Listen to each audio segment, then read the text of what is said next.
In small-town Ohio, a 62-year-old retired teacher was about to face the unthinkable when she walked into what should have been a routine appointment.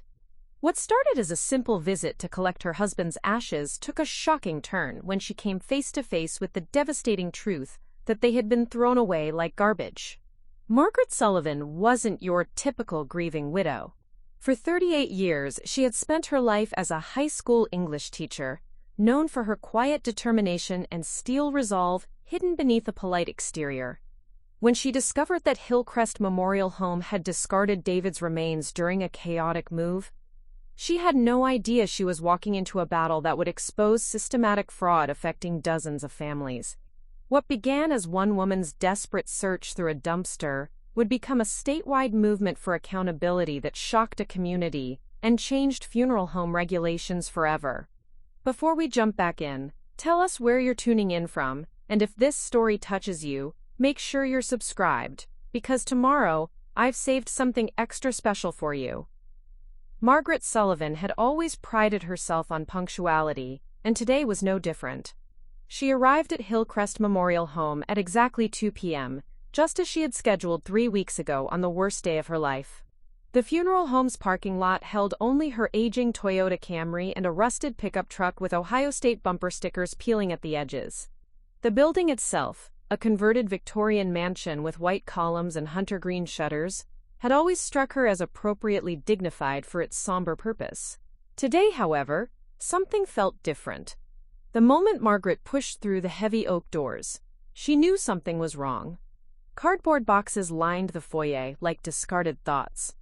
Some sealed with packing tape, others gaping open to reveal manila folders and office supplies. A young woman with tired eyes and a funeral home blazer sat behind the reception desk, pecking at her phone with the intensity of someone desperately avoiding eye contact. "Excuse me," Margaret said, her voice carrying the patient authority of someone who had spent 38 years commanding high school classrooms. "I'm Margaret Sullivan. I have an appointment to collect my husband's ashes." The receptionist looked up with the startled expression of a deer caught in headlights. "Oh, let me get Mr. Hillcrest." She disappeared through a door marked private, leaving Margaret alone with the chaos. Margaret had been here just 3 weeks ago for David's funeral. A simple service befitting a man who had worked with his hands for 35 years at the steel mill and never asked for more than a fair day's pay for a fair day's work. The same foyer had been immaculate then, smelling of lilies and furniture polish. Now it reeked of dust and something else. Desperation, perhaps. Bradley Hillcrest emerged from the back office, looking like he hadn't slept in days. His tie hung askew, his hair stuck up at odd angles, and there was a coffee stain on his white shirt that he'd made a half-hearted attempt to blot away. Margaret remembered him from the funeral as polished and professional, if a bit rushed. This disheveled man before her seemed like a different person entirely. "Mrs. Sullivan," he said, extending a sweaty palm she reluctantly shook. "Thank you for your patience during our transition period." Transition period? Margaret's eyebrows rose slightly, a look that had once silenced rowdy teenagers in the back row. "We're relocating our storage facility," Brad explained, gesturing vaguely at the boxes. "Everything's a bit scattered at the moment, but I'm sure we can locate your husband's remains quickly." Margaret waited while he rifled through a filing cabinet, muttering under his breath. She noticed his hands trembling slightly as he flipped through folders.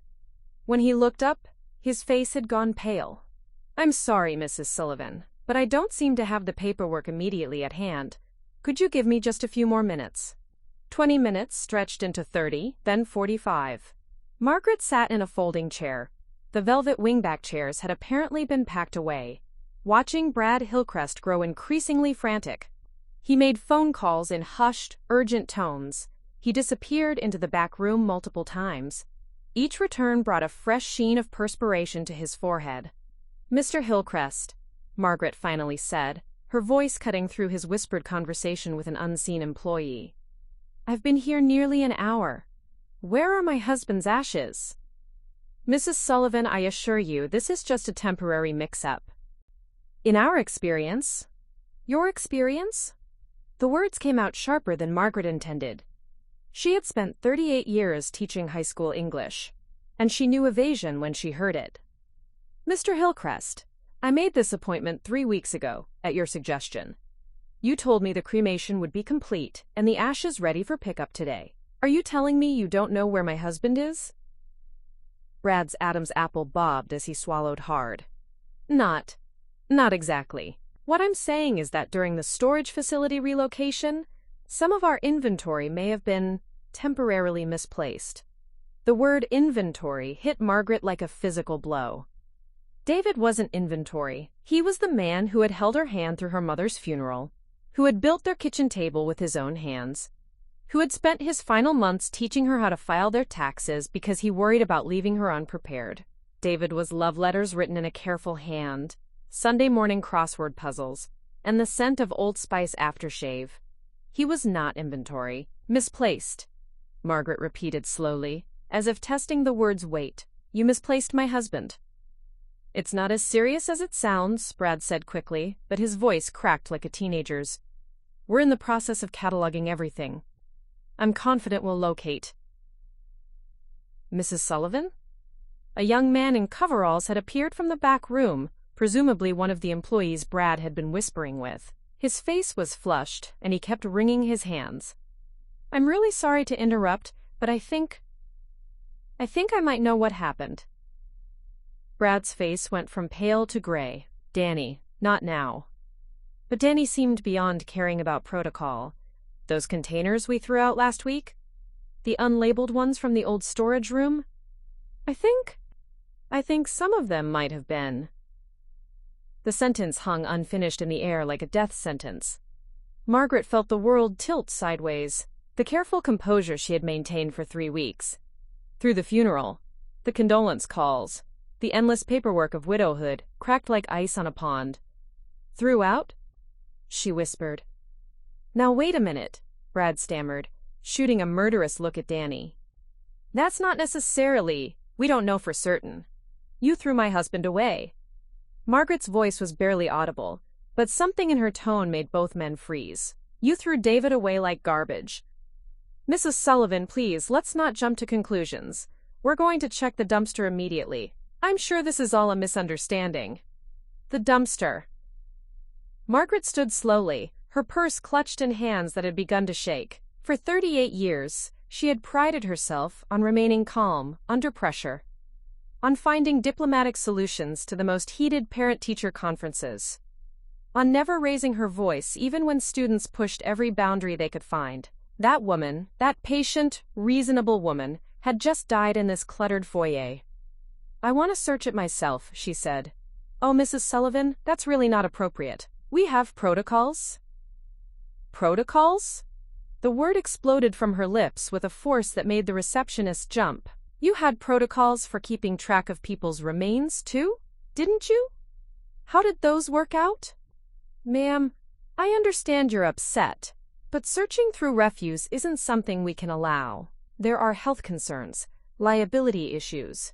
Margaret stared at him for a long moment, seeing him clearly for the first time. This wasn't a man overwhelmed by circumstances beyond his control. This was a man who had lost her husband, literally lost him, and was now more concerned with liability than with the human cost of his incompetence.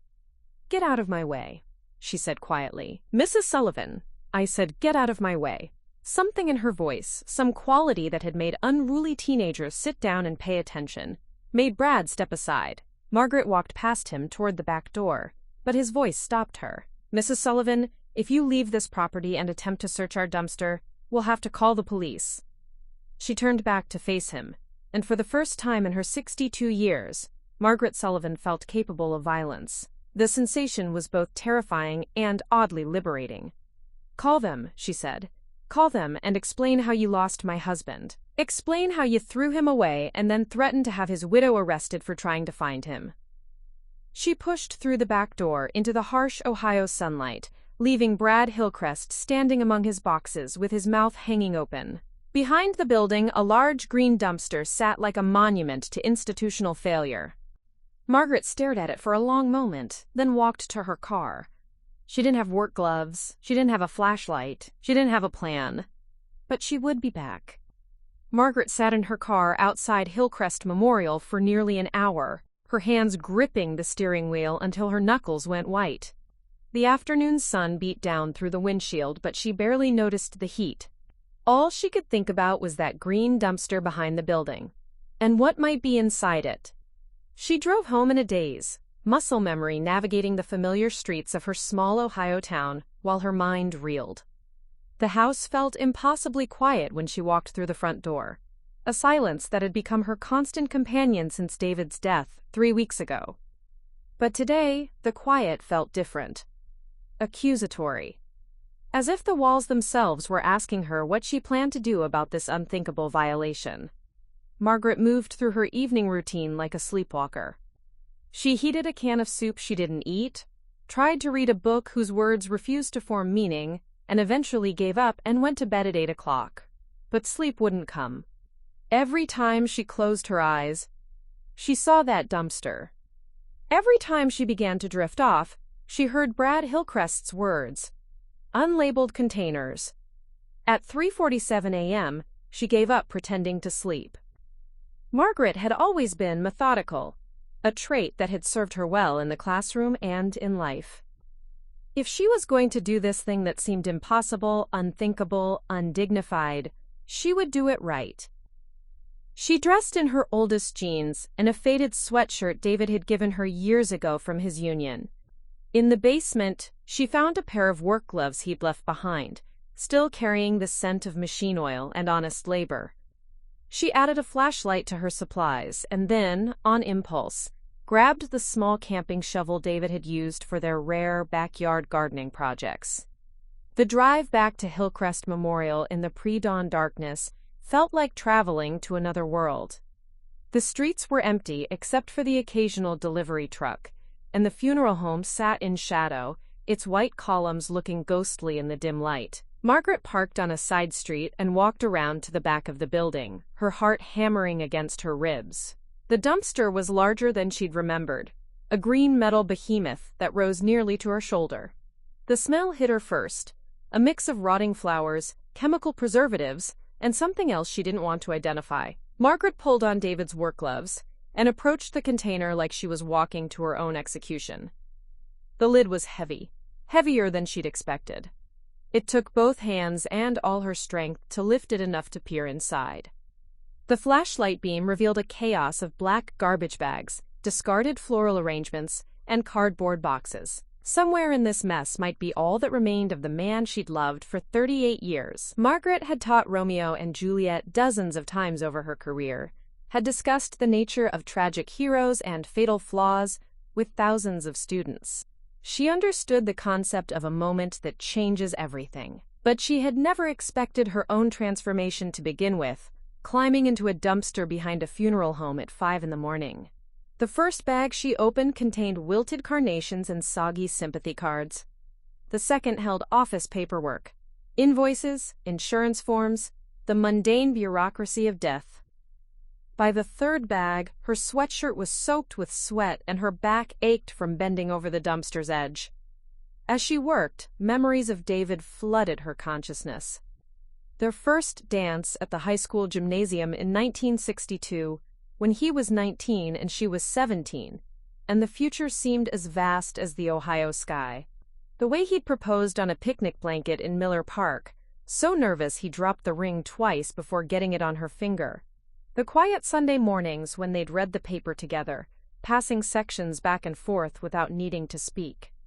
She remembered the last good day before his diagnosis, when he'd been working in his basement workshop, building a jewelry box for their neighbor's granddaughter. The sound of his sandpaper against wood, the satisfied grunt he made when a joint fit perfectly, the careful way he'd hold up each piece to the light to check for flaws. David had believed in doing things right, in taking care with the details that mattered. "What are you doing?" Margaret spun around so quickly she nearly fell backward into the dumpster. Sarah Mitchell stood 10 feet away, still in her bathrobe and slippers, her gray hair wild from sleep. "Sarah." "Hey." Margaret's voice came out as a croak. What are you doing here?" "I was driving home from the hospital. My shift ended at 6, and I saw your car." Sarah stepped closer, her expression shifting from confusion to concern to something approaching horror as she took in the scene. "Margaret, honey, what in God's name are you doing in that dumpster?" Margaret had known Sarah for 15 years, ever since the retired nurse had moved into the house next door. They'd shared countless cups of coffee, had keys to each other's homes, had weathered David's illness together with the quiet solidarity of women who understood loss. But explaining this felt impossible. "They lost him," Margaret said finally. "They lost David." Sarah's face went through a series of expressions: confusion, disbelief, and finally, a fury that matched Margaret's own. "They what?" "His ashes. They threw them away during some kind of move. They're in here somewhere, and that man, that Brad Hillcrest, told me I couldn't search for my own husband." Margaret's voice broke on the last words. Sarah stared at her for a long moment, then did something Margaret would remember for the rest of her life. She walked to her car, popped the trunk, and returned with a pair of latex gloves and a small camping lantern. "Well," Sarah said, pulling on the gloves with the efficiency of someone who'd spent 40 years as a nurse, "we'd better find him then." They worked in methodical silence as the sun began to rise, two women in their 60s, sorting through refuse with the care of archaeologists. Sarah's presence transformed the degrading task into something else. Still heartbreaking, still unthinkable, but no longer unbearable. Margaret found herself remembering not just the loss, but the love that made the loss so devastating. "Tell me about him," Sarah said as she carefully examined a box of water-damaged files. "Tell me about David." So Margaret did. She talked about how he'd learned to make her mother's pierogi recipe after the wedding, practicing in secret for weeks until he got it right. How he'd driven her to every parent-teacher conference in 38 years, sitting in those tiny plastic chairs with his knees nearly touching his chin, radiating quiet pride when other parents complimented her teaching. How he'd held her hand during every scary movie, even though she was the one who insisted on watching them. "He had this thing about birds," Margaret said, opening another bag with careful fingers. "Not like a hobby, really. He just noticed them. He'd stop whatever he was doing if he heard a new song, try to figure out what kind it was. When he got sick, he spent hours sitting by the kitchen window, watching the cardinals at the feeder. They found furniture polish and floor wax, old magazines and broken picture frames, a box of what looked like funeral programs from services dating back months. But no ashes, no remains, no David. Margaret." Sarah's voice was quiet, careful. "Look at this." She was holding a manila folder that had spilled its contents across the bottom of the dumpster. Invoice after invoice, all marked past due in red ink. Insurance forms with claim denied stamped across them. A notice from the bank about missed loan payments. "This place is falling apart," Sarah whispered. "Look at these dates. They've been in trouble for years." Margaret stared at the papers, understanding flooding through her like cold water. It's not just incompetence. They're desperate. Desperate enough to cut corners. Desperate enough to... Sarah gestured at the chaos around them. They continued searching as the morning light grew stronger, but Margaret already knew they wouldn't find David here. The systematic disorganization they'd discovered suggested something more troubling than a simple mistake during a move. This was a business in free fall, cutting every corner it could find. By 8 o'clock, they had gone through every bag, every box, every loose piece of debris in the dumpster. Margaret's hands were filthy despite the gloves, her clothes reeked of garbage, and her heart felt like a stone in her chest. But something else had changed during those hours of searching. The woman who had climbed into this dumpster in desperate grief was not the same woman preparing to climb out. "What now?" Sarah asked as they gathered their supplies. Margaret looked back at the funeral home, where lights were beginning to flicker on in the windows. Brad Hillcrest would arrive soon, probably hoping she'd given up, that she'd accept his pathetic explanations and disappear quietly into her grief. But Margaret Sullivan had spent 3 hours digging through garbage for her husband's remains, and she was done being quiet. "Now," she said, stripping off David's work gloves, "I think we need to find a lawyer." Margaret stood in the shower for 20 minutes, scrubbing the scent of garbage from her skin and trying to wash away the memory of what she'd been reduced to. But even after she'd changed into clean clothes and braided her hair with the same methodical care she'd used for 40 years of teaching, she couldn't shake the feeling that something fundamental had shifted. The woman looking back at her from the bathroom mirror had dirt under her fingernails and a hardness in her eyes that hadn't been there a week ago. Sarah had insisted on driving. "You've been through enough for one morning," she'd said, and Margaret hadn't argued. Besides, Sarah seemed to know everyone in town, including which lawyer might actually listen to an elderly widow with an impossible story. "Emily Chen took over old Mr. Peterson's practice last year," Sarah explained as they drove through the morning traffic. "Moved here from California. Some people think she's too young too. I don't know, too different.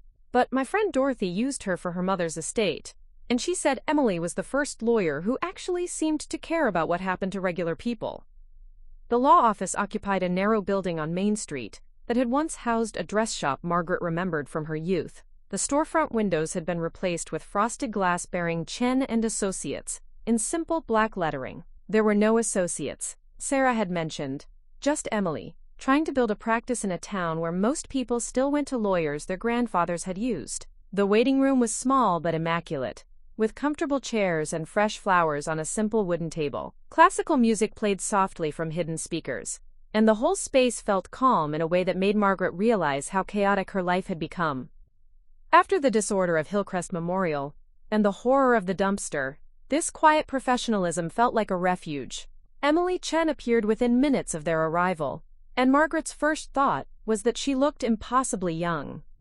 Probably not even 40, with glossy black hair pulled back in a neat bun and a navy suit that would have cost Margaret a month's teacher's pension. But her handshake was firm, her eyes direct, and when she invited them into her office, Margaret noticed she moved with the confident efficiency of someone who knew exactly what she was doing. "Mrs. Sullivan," Emily said, settling behind her desk.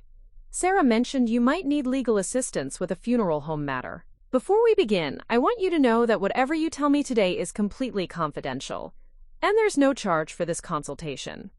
Margaret had prepared herself for skepticism, for the polite dismissal she'd expected from Brad Hillcrest. Instead, Emily Chen leaned forward with the focused attention of someone genuinely interested in hearing her story. So Margaret told it, all of it. The missing ashes, the evasive explanations, the devastating revelation that David had been thrown away like garbage, the pre-dawn search through the dumpster, the evidence of financial trouble, the complete failure of an institution she'd trusted with her husband's remains. Emily's expression grew darker with each detail. By the time Margaret finished, the young lawyer was making rapid notes on a legal pad, her pen moving with barely controlled fury. "Mrs. Sullivan," Emily said carefully, "I need to ask you some specific questions. Did Mr. Hillcrest give you any written documentation about the cremation? Any receipts, certificates, anything that would prove they actually performed the service?" Margaret opened her purse and withdrew a thin folder she'd brought from home. "Just this." She handed over a single page, a cremation certificate with David's name, date of death, and Brad Hillcrest's signature. Emily examined the document with the intensity of a detective studying evidence. "This is legally required documentation. By signing this, Mr. Hillcrest certified that your husband's remains were properly cremated and would be returned to you. The fact that they were subsequently discarded." She paused, seeming to choose her words carefully. "Mrs. Sullivan, this isn't just negligence. This could constitute criminal misconduct." Criminal? Margaret felt something shift inside her chest. Not quite hope, but something harder and more useful. Improper disposition of human remains is a felony in Ohio. If they actually threw away your husband's ashes, Brad Hillcrest could face jail time. Emily set down the certificate and met Margaret's eyes directly. "But I have to ask, are you sure you want to pursue this? A case like this will become public. It will be in the newspapers, probably on television. Your private grief will become very public very quickly." Margaret thought about David, about the careful way he'd lived his life, avoiding attention and controversy. He would have hated the idea of becoming a news story, but he also would have been outraged by what had happened. not just to him, but to other families who might be facing the same neglect. "What other options do I have?" Margaret asked. "You could file a complaint with the state funeral board. You could pursue a civil lawsuit for damages. You could accept whatever settlement Hillcrest offers and try to move on with your life." Emily paused. "Or you could fight for accountability that might prevent this from happening to other families." Sarah, who had been silent throughout the consultation, finally spoke up. "Tell her about the others." Emily glanced at Sarah, then back at Margaret. "I've heard rumors, nothing I could take to court, but whispers about problems at Hillcrest Memorial. Families who felt their services were rushed, who had questions about cremation procedures that never got answered. If even half of what I've heard is true, your husband might not be the only victim." Margaret felt the last of her hesitation crumble. This wasn't just about David anymore. It was about every family who had trusted Hillcrest Memorial with their most sacred moments, only to be failed by greed and incompetence. "What would you recommend?" she asked. Emily was quiet for a long moment, studying Margaret with the assessing gaze of someone making a crucial decision. "Honestly, I think you should consider going public, a formal complaint to the state board, a civil lawsuit, and media exposure that forces them to answer for what they've done. It won't be easy, and it won't be quiet, but it might be the only way to ensure this doesn't happen again." "And you'd represent me?" Margaret asked. "I should probably tell you, I'm not wealthy. David's pension and my teacher's retirement don't leave much room for expensive legal fees." Emily smiled for the first time since Margaret had started telling her story. "Mrs. Sullivan, I moved to Ohio because I wanted to practice law that actually mattered, that helped real people instead of just making rich people richer. This is exactly why I became a lawyer." She leaned back in her chair. "I'll take your case pro bono. No fees, no charges. If we recover damages, I'll take a reasonable percentage, but you won't owe me anything regardless of the outcome." Margaret felt tears prick her eyes for the first time since the morning's search. Not tears of grief this time, but something more complex: gratitude, determination, and the first stirrings of hope. "There's something else," Emily continued. "If we're going to do this right, we need evidence.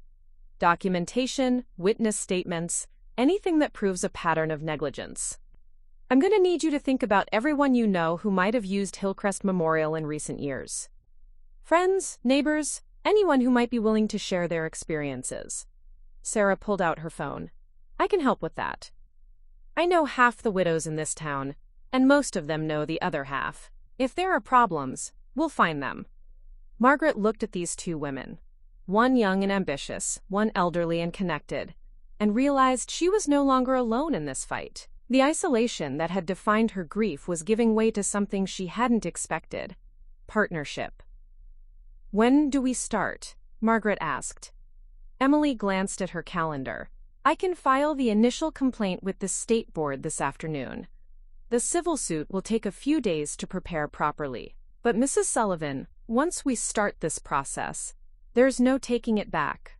Are you absolutely certain this is what you want?" Margaret thought about David's work gloves, still sitting in her laundry room, still carrying the scent of honest labor. She thought about 38 years of marriage, of Sunday morning crosswords, and shared silence, and the careful way he'd held her hand during her mother's funeral. She thought about other families, other widows, who might be sitting in this same chair someday if nothing changed. "I'm certain," she said, "David deserved better than what they gave him.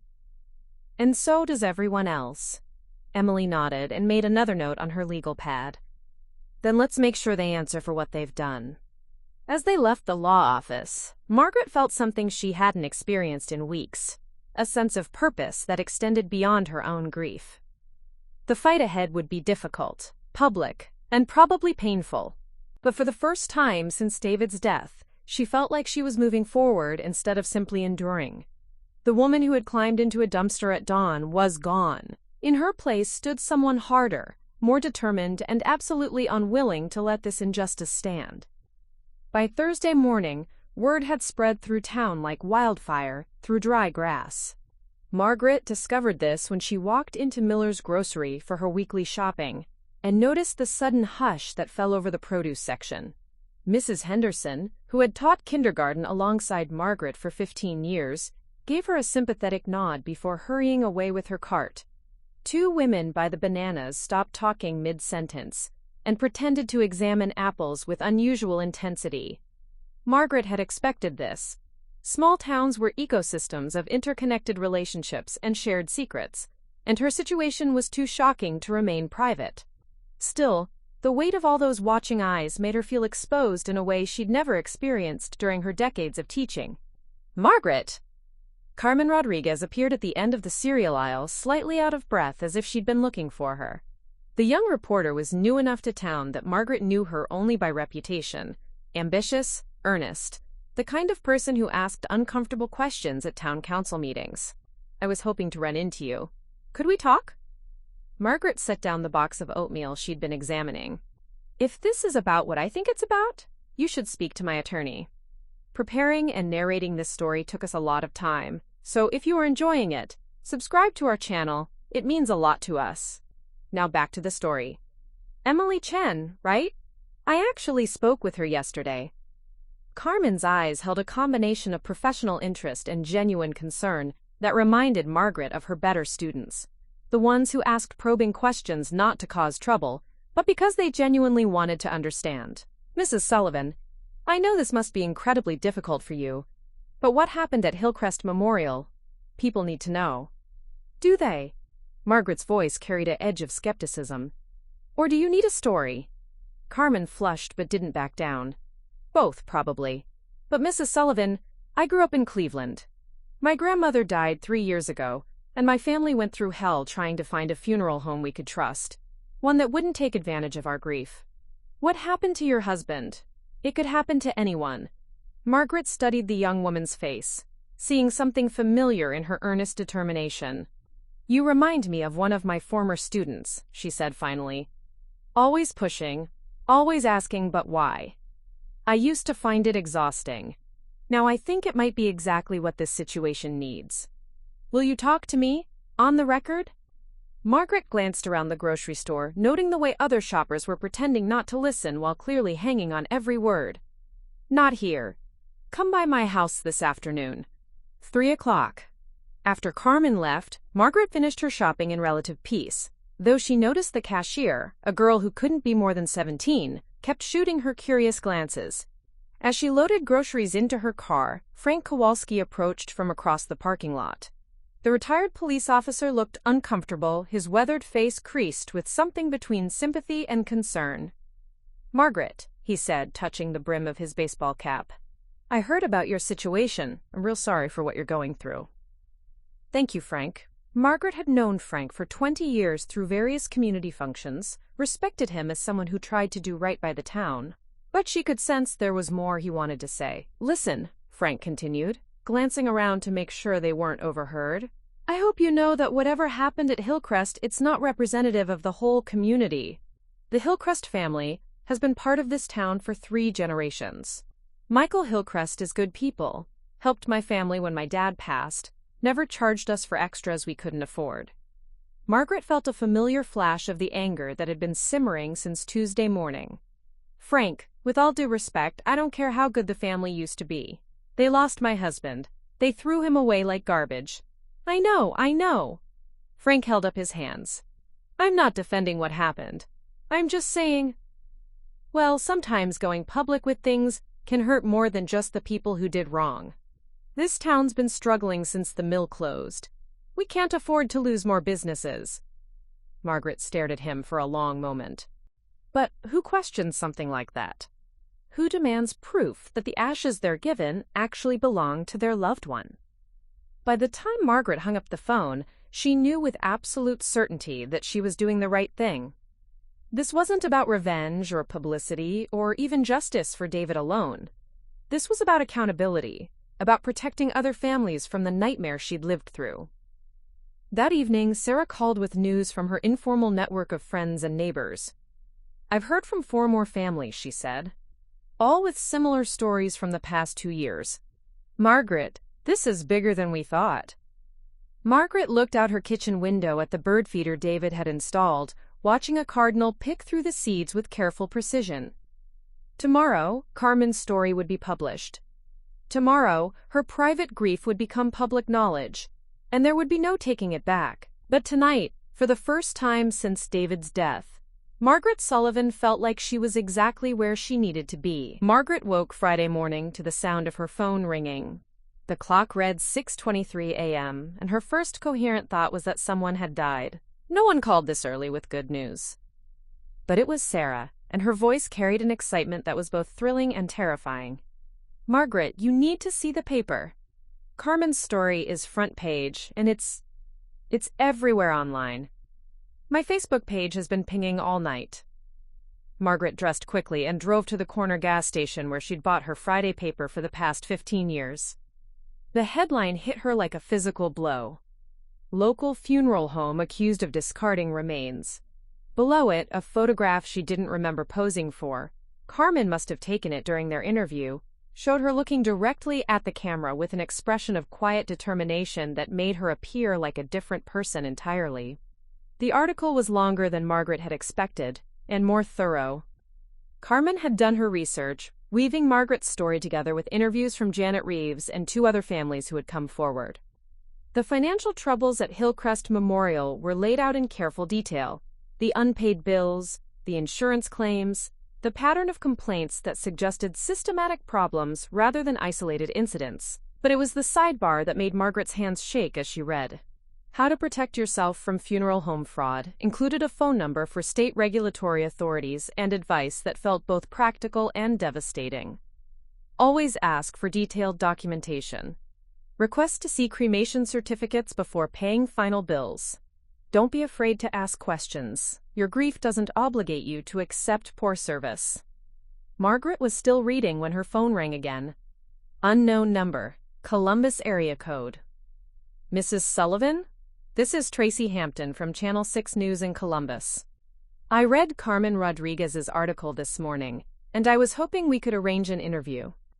This is exactly the kind of consumer protection story our viewers need to hear." 3 more calls followed before Margaret made it home.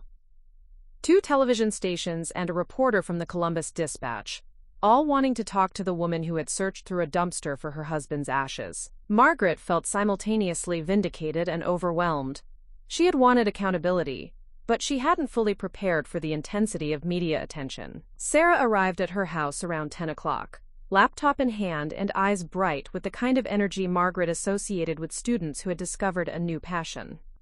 "You have to see this," Sarah said, opening the computer on Margaret's kitchen table. "Carmen posted the article on the paper's Facebook page last night. It's been shared 847 times already." Margaret stared at the screen, watching the share count tick upward in real time. The comments ranged from outraged support to defensive pushback from people who knew the Hillcrest family. But what struck her most were the personal stories. Dozens of people sharing their own experiences with funeral homes, their fears about being taken advantage of during their most vulnerable moments. "Look at this one," Sarah said, pointing to a comment from someone named Robert Chin. "That's Emily's husband. He shared it with a note about how proud he is of his wife for taking your case." "And this one." She scrolled down. "This woman in Akron says something similar happened to her father last year. She's asking for Emily's contact information." Margaret's phone rang again. Another reporter, this one from Cleveland. As she politely declined the interview, she noticed a car pulling up outside her house. A white sedan with Channel 6 News emblazoned on the side. "Mrs. Sullivan," Sarah said quietly, watching the news crew unload equipment. "I think you're about to become famous." The next few hours passed in a blur of interviews, phone calls, and the strange experience of watching her private pain become public property.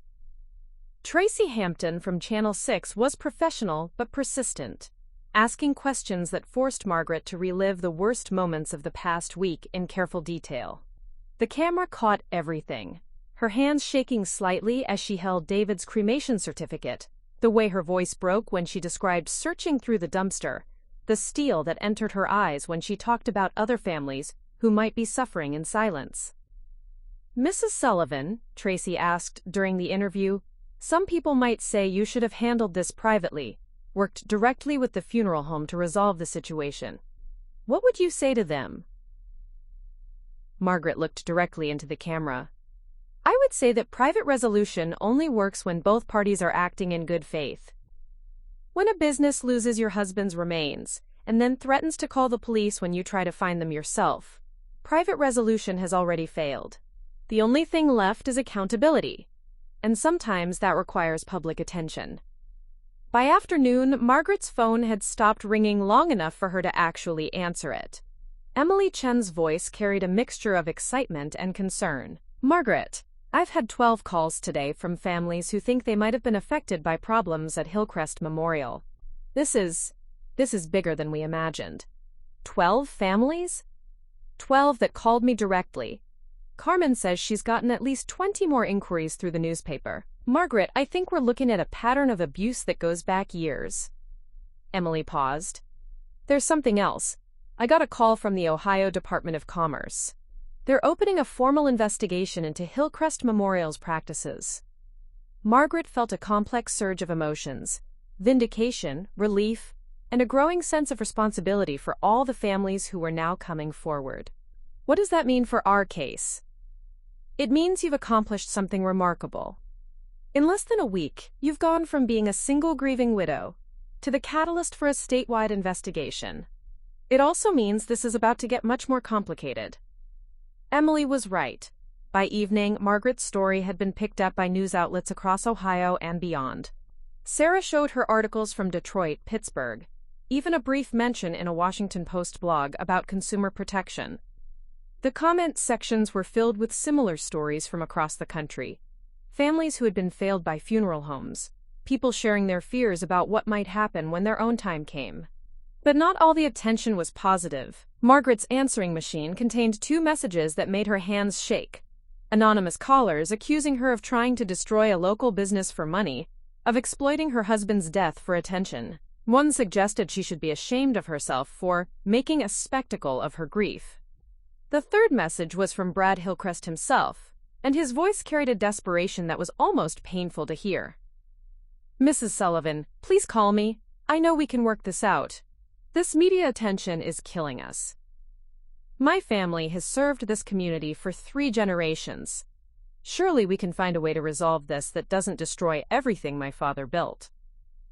Margaret played the message 3 times, trying to reconcile the panicked voice with the evasive, defensive man she'd encountered at the funeral home. There was real anguish there, the sound of someone watching his world collapse. Despite everything, she felt a flicker of sympathy. But sympathy, she was learning, was different from responsibility. Brad Hillcrest's anguish didn't change the fact that David's remains had been thrown away like garbage. It didn't erase the stories of other families who had been failed by his incompetence. Personal pain didn't excuse institutional failure. That evening, Margaret sat in David's chair, a worn recliner where he'd spent his final months watching birds at the feeder and working crossword puzzles, and tried to process what her life had become. A week ago, she had been a private person grieving a private loss. Tonight, she was the face of a statewide scandal, fielding calls from reporters and families across Ohio. The transformation should have felt overwhelming, but instead, Margaret found herself thinking about her students, particularly the ones who had struggled with the concept of tragic heroes in literature. Margaret felt the familiar surge of anger, but this time it was mixed with something else. A deep sadness for all the families who had trusted their loved ones to an institution that was essentially a house of cards. What about his father, Michael Hillcrest? That's where it gets complicated, Emily said. By all accounts, Michael Hillcrest ran an exemplary business for 40 years. No complaints, proper procedures, genuine care for families. But his health has been declining, and he's been essentially absent from operations for the past 3 years. He may not have known the extent of what his son was doing. As if summoned by their conversation, Emily's phone rang. She glanced at the caller ID and raised an eyebrow. Speak of the devil, it's Michael Hillcrest. Emily answered on speaker. The voice that emerged was gravelly with age but carried an unmistakable dignity. Miss Chen, this is Michael Hillcrest. I believe you're representing Mrs. Margaret Sullivan in her case against my son's funeral home. I am, Mr. Hillcrest. Miss Chen, I've been reading the newspaper articles, and I've been making some inquiries of my own. I need to speak with Mrs. Sullivan. Is she available? Margaret looked at Emily, who nodded encouragingly. This is Margaret Sullivan, Mr. Hillcrest. Mrs. Sullivan, I owe you an apology that's long overdue. I've been absent from my business for too long, and my son has dishonored everything I spent 40 years building. What happened to your husband is unforgivable, and I take full responsibility for allowing it to happen. The sincerity in his voice was unmistakable, but Margaret had learned to be cautious about accepting apologies from the Hillcrest family. Mr. Hillcrest, I appreciate your words, but other families have been affected too. This isn't just about David. I know. Mrs. Sullivan, would you be willing to meet with me? Not at the funeral home. I understand you might not be comfortable there. Perhaps at Miss Chen's office? I have some information that might be helpful to your case, and some decisions to make about my family's business. Emily and Margaret exchanged glances. What kind of information? Emily asked. The kind that will help you understand exactly how extensive my son's failures have been. Miss Chen, I've spent the weekend going through business records that I should have been monitoring all along. What I've found... His voice trailed off. Mrs. Sullivan, you and these other families deserve to know the full truth.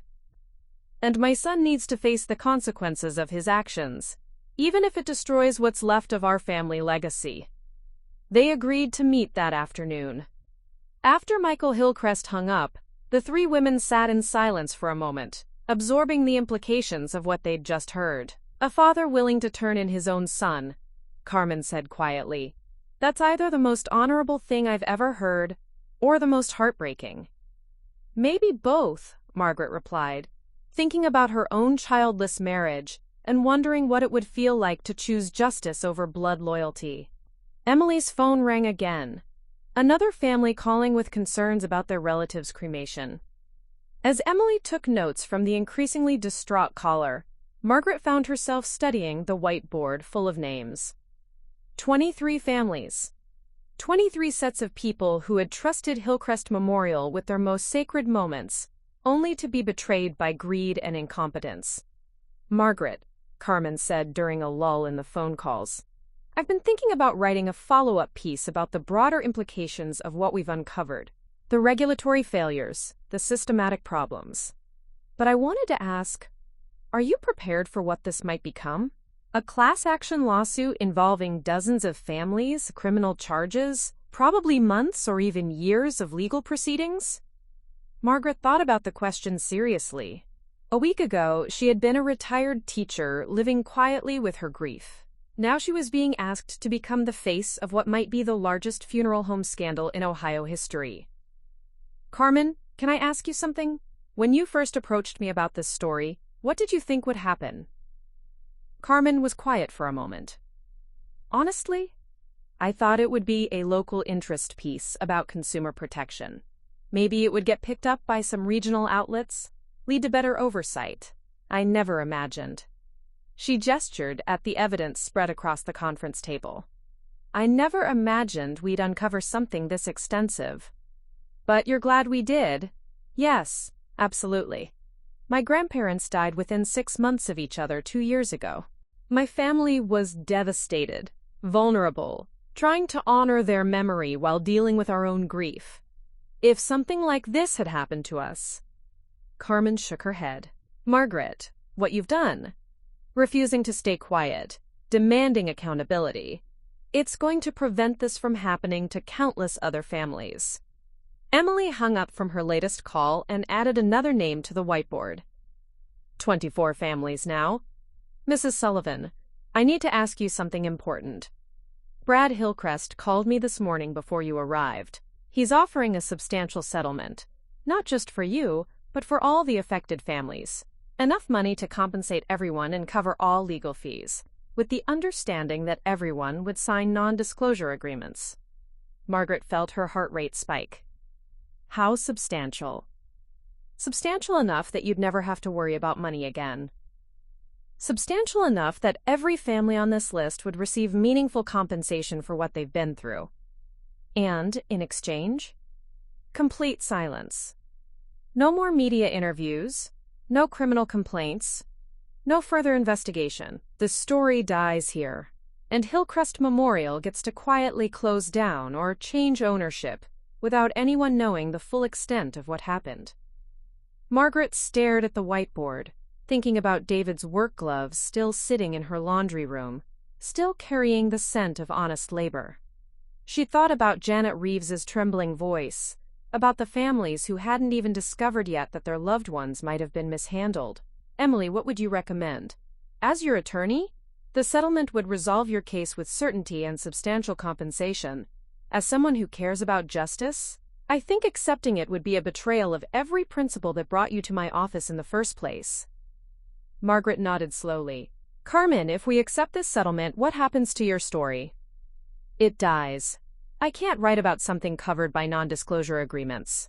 The public never learns about the regulatory failures, the systematic problems, the need for reform. Other families in other towns remain vulnerable to the same kind of abuse. Margaret walked to the whiteboard and studied the names written there. 24 families, 24 stories of grief, compounded by betrayal. She thought about her students again, about the literature lessons where characters faced impossible choices between personal gain and moral obligation. How long do we have to decide?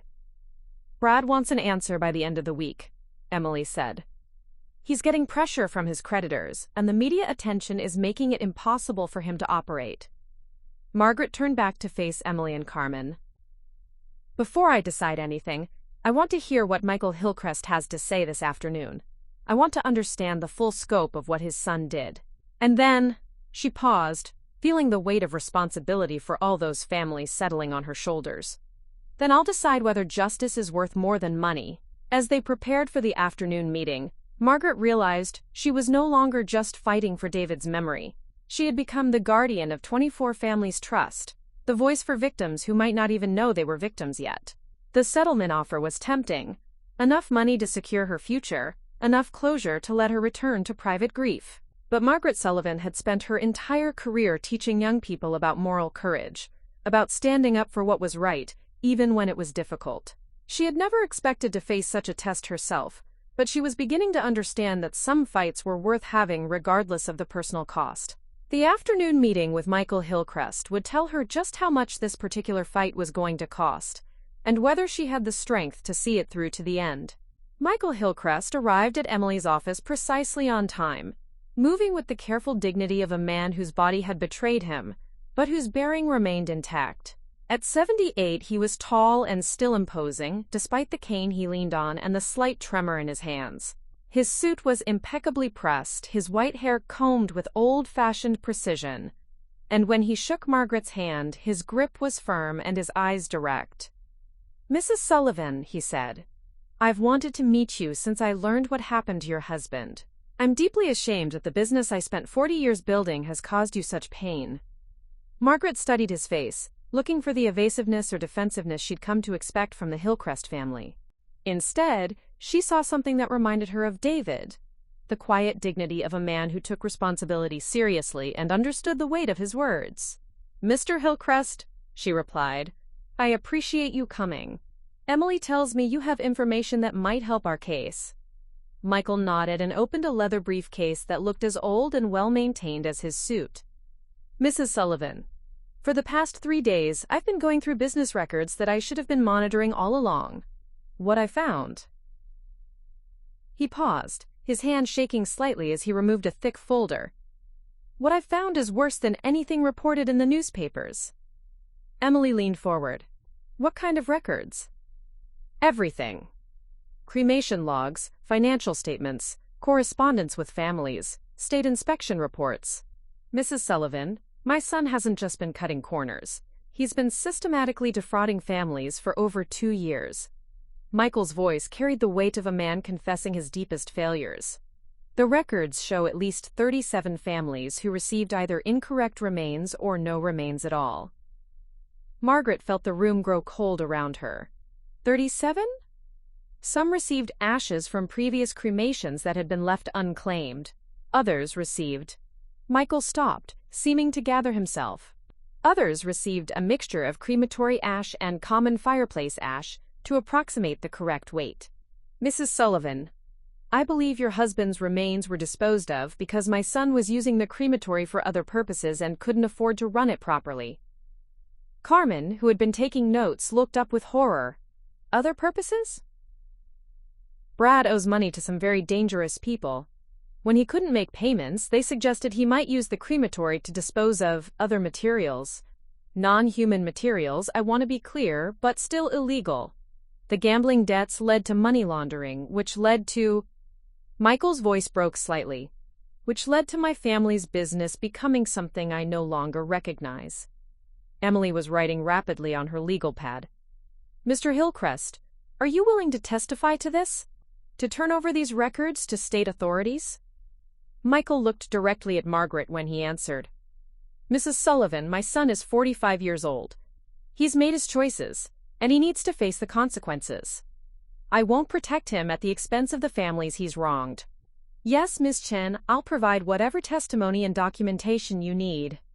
Margaret felt a complex mixture of emotions, vindication, horror, and an unexpected sympathy for the old man sitting across from her. Mr. Hillcrest, why are you doing this? He's your son. Because, Mrs. Sullivan, some things matter more than family loyalty. I built Hillcrest Memorial to serve families during their most difficult moments, to provide dignity and peace when people needed it most. What Brad has done, he gestured helplessly, what Brad has done has turned my life's work into a criminal enterprise. I can't let that stand, even if it means destroying my own son. As if summoned by their conversation, Emily's office door burst open. Brad Hillcrest stumbled in, wild-eyed and clearly desperate. His clothes were wrinkled, his hair unkempt, and he reeked of alcohol and desperation. Dad, what the hell are you doing here? Brad's voice was slurred, his movements unsteady. I told you I could handle this. I told you the settlement would make it all go away. Michael stood slowly, his cane gripping tight in his hand. Bradley, you need to leave. Now. Leave? Leave? Brad's voice rose to near shouting. This is my business, Dad. Mine. You gave it to me, and now you're here talking to these people, trying to destroy everything I've worked for. Everything you've worked for? Michael's voice carried a steel that reminded Margaret of her own transformation over the past week. Bradley, you've worked for nothing but feeding your gambling addiction and covering your debts. You've turned our family name into a joke and violated the trust of dozens of families. Brad turned toward Margaret, his eyes unfocused but his anger sharp. This is all your fault. You couldn't just take the settlement and disappear. You had to make a big show of it, had to destroy everything. Margaret stood up, feeling the familiar surge of anger that had sustained her through the past week. Mr. Hillcrest, I didn't destroy anything. You destroyed it when you threw my husband away like garbage. You destroyed it when you lied to families about their loved ones' remains. You destroyed it when you chose gambling over doing your job. You don't understand the pressure I was under. The debts, the threats, the... Stop. Michael's voice cut through his son's excuses like a blade. Bradley, stop embarrassing yourself further. These people don't owe you understanding. You owe them justice. Brad stared at his father for a long moment, and Margaret saw something break in his expression. The anger collapsed into something much more pitiful. The look of a man who had finally run out of excuses and people to blame. Dad, they'll put me in prison. The people I owe money to, they'll... If I can't pay them back, if the business goes under, then you should have thought of that before you started stealing from grieving families. Michael's voice was quiet, but implacable. Bradley, I love you. You're my son, and I'll always love you. But I won't protect you from the consequences of what you've done. Carmen, who had been recording the entire confrontation on her phone, looked up from her device. Mr. Brad Hillcrest, would you like to make a statement for the record? About the families affected by your business practices? Brad looked around the room. At his father's implacable dignity. At Emily's legal pad covered with evidence of his crimes. At Margaret's quiet fury.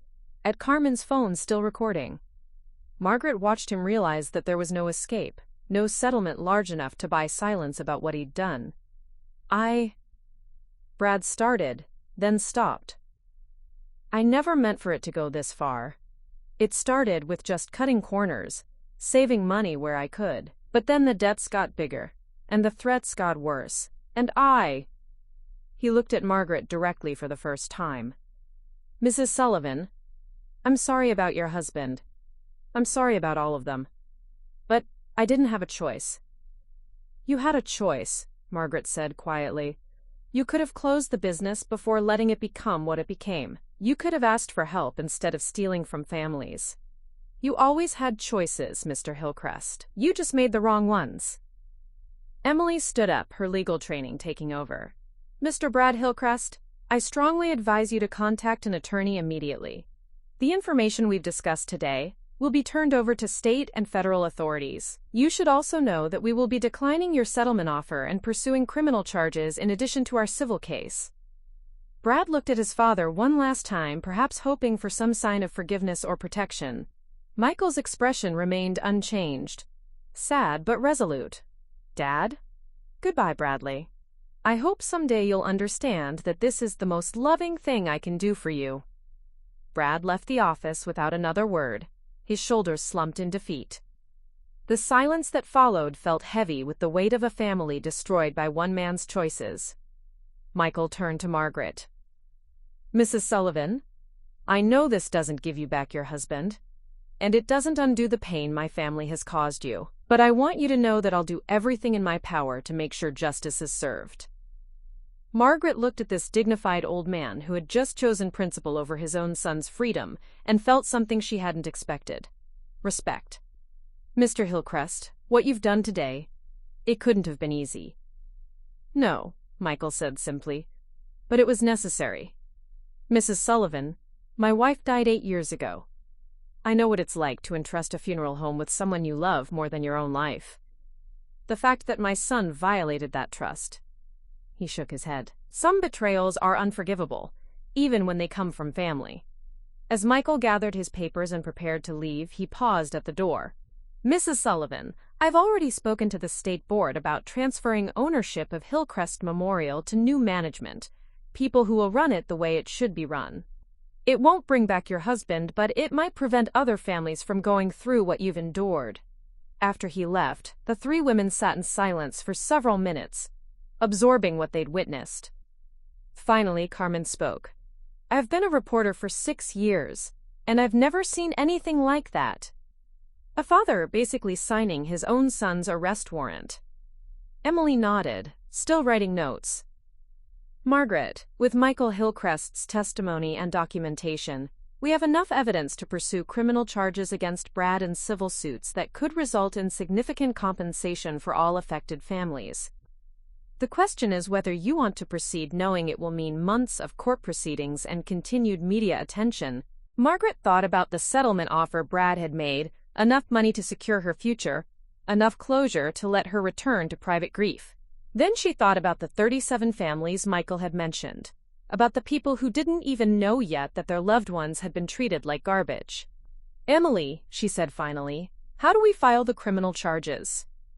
The fight for accountability was no longer about Margaret's grief or even David's memory. It had become about something larger, the principle that vulnerable people deserve protection, that trust had value, that some betrayals demanded justice regardless of the personal cost. Margaret Sullivan was no longer just seeking closure, she was seeking change. The phone calls started at 6 in the morning. Margaret had learned to recognize the pattern: reporters, other affected families, and increasingly, people from across Ohio who had heard her story and wanted to share their own experiences with funeral home negligence. But this Tuesday morning, the calls were different. Local numbers, familiar voices, people from her own community asking if she was really planning to speak at the emergency town council meeting that evening. Margaret, honey, came the voice of Dorothy Brennan, who had worked in the school cafeteria for 20 years. I just want you to know that not everyone thinks you're doing the wrong thing. Some of us remember when you taught our kids, and we trust your judgment. But there's some folks who are pretty stirred up about this whole situation. It was the fourth such call by 7:30, and Margaret was beginning to understand that the evening's meeting would be unlike anything the town had experienced in decades. The criminal charges against Brad Hillcrest had been filed 3 days earlier, and the news had hit the community like a seismic shock. Some people were rallying around Margaret's fight for accountability, but others were circling the wagons around what they saw as an attack on a founding family and local institution. Sarah arrived at 8 o'clock with coffee and a grim expression. "Have you seen the paper?" she asked, unfolding the local weekly on Margaret's kitchen table. The headline read, "Hillcrest heir faces criminal charges." But it was the editorial that made Margaret's heart sink. The editor, a man named Richard Pemberton, whom Margaret had known peripherally for years, had written a piece titled, "When Justice Becomes Vengeance." Margaret read it aloud. While no one condones the apparent mishandling of remains at Hillcrest Memorial, the community must ask itself whether the public destruction of a 3-generation family business serves justice or merely satisfies a desire for revenge. Margaret Sullivan, a retired teacher who should understand the value of forgiveness and second chances, has chosen the path of maximum publicity and punishment rather than the quiet resolution that would have served all parties better. "That sanctimonious bastard," Sarah said, then immediately apologized for her language. "Margaret, he's making you sound vindictive when all you've done is demand accountability." Margaret set down the paper and stared out her kitchen window at the bird feeder David had installed. A cardinal was perched there, the same bright red bird she'd watched with David during his final months. "Maybe he's right," she said quietly. "Maybe I am being vindictive." "Don't you dare start second-guessing yourself now," Sarah said firmly. "Margaret, I've watched you for 2 weeks, and I've never seen someone handle a crisis with more grace and determination. You're not seeking revenge, you're seeking justice. There's a difference, even if some people don't want to see it." Emily Chen arrived an hour later, carrying a briefcase full of documents and wearing the expression of someone preparing for battle. "Margaret, I need to prepare you for what tonight might be like. Small-town meetings about controversial topics can get intense. People will say things to your face that they've been saying behind your back, and you need to be ready for that." "What kind of things?" Emily consulted her notes. "I've heard through various channels that some people are saying you're an outsider, even though you've lived here for 30 years, who's trying to destroy local businesses. Others are suggesting you're money-hungry, that this is all about getting a big settlement. A few are even questioning whether you and David had marriage problems, whether you're doing this out of spite rather than grief." Margaret felt as if she'd been slapped. "Marriage problems? David and I were married for 38 years. We never spent a night apart unless one of us was in the hospital." "I know that, and anyone who actually knew you knows that. But grief and scandal make people say ugly things, especially when they're trying to protect their own interests." Emily leaned forward. "Margaret, you don't have to speak tonight. You can let me handle the legal aspects and stay out of the public confrontation entirely." Margaret thought about it seriously. The idea of retreating to her quiet house, of letting lawyers and officials handle the aftermath while she returned to private grieving, held genuine appeal. But then she thought about Eleanor Patterson, the elderly woman who had called yesterday to say she now suspected her sister's ashes had been mishandled too. She thought about Janet Reeves and the other families who had found the courage to come forward only because Margaret had spoken first. "No," she said finally. "If I don't speak for myself, other people will speak for me, and they'll get it wrong. Besides, I spent 40 years teaching teenagers. I think I can handle a few upset adults." The 3 women spent the afternoon planning Margaret's remarks, anticipating hostile questions, and reviewing the facts of the case to ensure accuracy. Carmen Rodriguez joined them around 3 o'clock, bringing news that added another layer of complexity to the evening's proceedings. "I just got off the phone with Michael Hillcrest," Carmen said. "He wants to attend the meeting tonight and speak on your behalf, Margaret. He's prepared to publicly detail his son's crimes and explain why he chose to cooperate with the investigation." Margaret felt a mixture of gratitude and concern.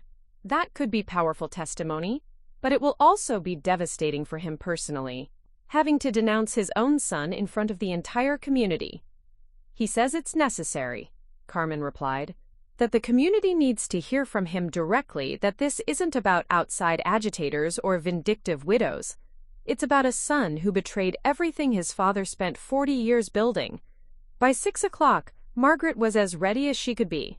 She dressed in the navy blue suit she'd worn to parent-teacher conferences. Professional, authoritative, but not flashy. Sarah insisted on driving, and Emily rode with them, reviewing key points one final time as they made the short journey to the community center. The scene that greeted them was unlike anything Margaret had ever witnessed in her 3 decades of living in this small Ohio town. Cars lined both sides of Main Street for 3 blocks in each direction. A news van from Columbus was parked near the community center entrance, and Margaret could see at least 2 other camera crews setting up equipment. People were streaming toward the building in groups, their conversations animated and urgent. "Lord have mercy," Sarah breathed. "I've never seen anything like this."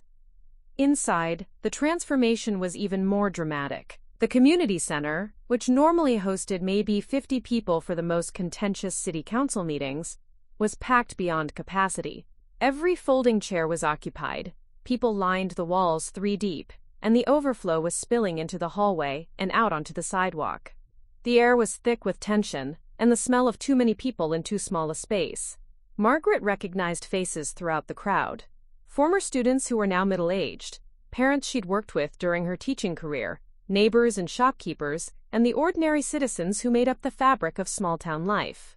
But tonight, these familiar faces were divided into camps that seemed to view each other with suspicion and hostility. Near the front, she saw a cluster of people she recognized as supporters. Dorothy Brennan from the school cafeteria, several retired teachers, some of David's former co-workers from the steel mill. But just as prominent were the faces that avoided her gaze, people she'd known for years who now seemed to view her as a threat to the community's stability. Frank Kowalski sat at the head table looking deeply uncomfortable, flanked by the other 6 council members who appeared equally unsettled by the scale of attention their small town was receiving. Frank had called this emergency meeting after the criminal charges were filed, ostensibly to address community concerns about recent events affecting local businesses. But everyone understood this was really about deciding what kind of town they wanted to be. Margaret took her seat in the 3rd row, feeling the weight of dozens of eyes on her. She had become, against all desire and expectation, the most recognizable person in a community where she had once been known simply as Mrs. Sullivan, the English teacher. The transformation was both empowering and isolating. She was no longer just a member of the community, but its most controversial figure. Carmen Rodriguez sat near the front with her recorder and notebook, while the television crews had established positions at the back, despite Frank's obvious discomfort with their presence. The local weekly newspaper editor, Richard Pemberton, sat in the 2nd row with a smug expression that suggested he was looking forward to the evening's confrontations. At exactly 7 o'clock, Frank called the meeting to order. The room fell silent with an abruptness that felt almost violent after the sustained murmur of conversation. "Before we begin," Frank said, his voice carrying the authority of someone who had spent 30 years as a police officer, "I want to remind everyone that this is a public forum. We'll maintain order and respect, even when discussing difficult topics. Personal attacks, profanity, and disruptions will not be tolerated." He paused, looking directly at the television cameras. "I also want to note that this meeting is being recorded by multiple media outlets, so everyone should consider their words carefully." Frank's opening remarks laid out the basic facts as he understood them: the allegations against Hillcrest Memorial, the criminal charges against Brad Hillcrest, and the broader questions about business oversight and community values that had emerged from the scandal. His tone was carefully neutral, but Margaret detected an underlying current of resentment, as if he blamed her for forcing the community to confront these uncomfortable issues. "Mrs. Sullivan has agreed to address the council and answer questions about her experiences," Frank continued. "But I want to emphasize that tonight is about community discussion, not personal grievances. We're here to talk about how we move forward as a town, not to relitigate individual cases." Margaret had expected this framing, but it still irritated her. The attempt to separate her personal grievances from broader community concerns reflected a fundamental misunderstanding of what had happened. This wasn't about one woman's anger. It was about systematic failures that had affected dozens of families and would continue affecting others unless changes were made. She walked to the podium feeling like she was approaching the front of a classroom on the first day of school, nervous but determined to say what needed to be said. The room fell completely silent as she adjusted the microphone, and she could feel the intensity of attention from every corner of the packed space. 3 weeks ago, Margaret began, her voice steady despite her racing heart. I was a retired teacher living quietly with my grief after losing my husband of 38 years. I expected my interaction with Hillcrest Memorial to be routine, professional, and brief. Instead, I discovered that David's remains had been thrown away like garbage, and that our family's trust had been violated in the most fundamental way possible. She paused, scanning the faces in the crowd. Some showed sympathy and support.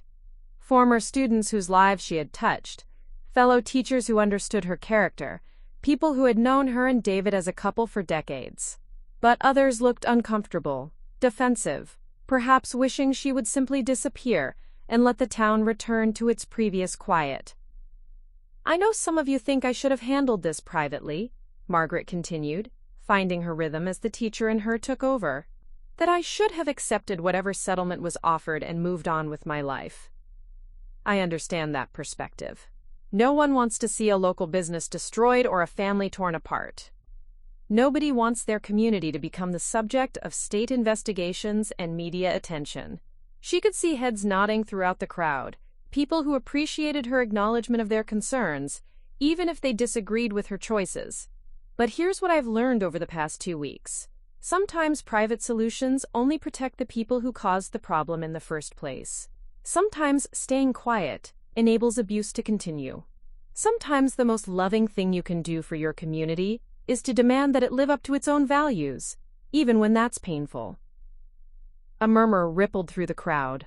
Margaret noticed Frank shifting uncomfortably in his chair, and she could see Richard Pemberton scribbling notes with obvious satisfaction, probably planning to quote her words out of context in his next editorial. 37 families, Margaret said, letting the number hang in the air. That's how many people we now know were affected by the systematic fraud at Hillcrest Memorial. 37 families who trusted a local business with their most sacred moments, only to be betrayed by greed and incompetence. Some received ashes that weren't their loved ones. Others received a mixture of crematory ash and common fireplace ash. Some received nothing at all and were told their family member had been, quote, lost in the system. The silence in the room was profound now, broken only by the mechanical hum of the building's heating system and the distant sound of traffic outside. Margaret could see the impact of the number. 37 was no longer an abstract statistic, but a representation of real families, real losses, real betrayals that had occurred in their own community. If we had handled this privately, Margaret continued, if we had accepted silence in exchange for money, those 37 families would never have known what happened to their loved ones. They would have continued living with questions and suspicions they couldn't voice. They would have continued trusting an institution that had already failed them once and would likely fail others in the future. Mrs. Sullivan, interrupted a voice from the middle of the room. Margaret recognized Tom Bradley, who owned the hardware store and had been part of the town's business community for 40 years. He was a decent man, she knew, but also someone deeply invested in the traditional ways of handling problems. I don't think anyone in this room questions that what happened to you was wrong. Nobody's defending throwing away someone's ashes or lying to families about their loved ones. But destroying a 3-generation family business affects more than just the Hillcrests. It affects property values, the tax base, the whole community's reputation. When businesses start failing, people move away, and pretty soon you don't have a community left to protect. Margaret had expected this argument, the economic argument, the practical consideration that sometimes trumped moral considerations in small towns struggling to survive. She respected Tom's position, even if she disagreed with it. Mr. Bradley, she replied, I understand your concerns about the economic impact. I taught your daughter Jennifer in my AP English class, and I know you're a man who cares deeply about this community. But I need to ask you something. Who destroyed Hillcrest Memorial? Was it me, by refusing to stay quiet about what they did to my husband? Or was it Brad Hillcrest, who chose gambling and fraud over serving families properly? Tom shifted in his seat. clearly uncomfortable with having his argument turned back on him. Well, obviously Brad made mistakes. But the media attention, the criminal charges, couldn't this have been resolved through civil courts without making it a public spectacle? Mr. Bradley, what you're calling a public spectacle is what other people call accountability. The only reason this became public is because Brad Hillcrest refused to take responsibility for what he'd done. When I first went to him, he could have admitted the truth, apologized genuinely, and worked with me to ensure it never happened again.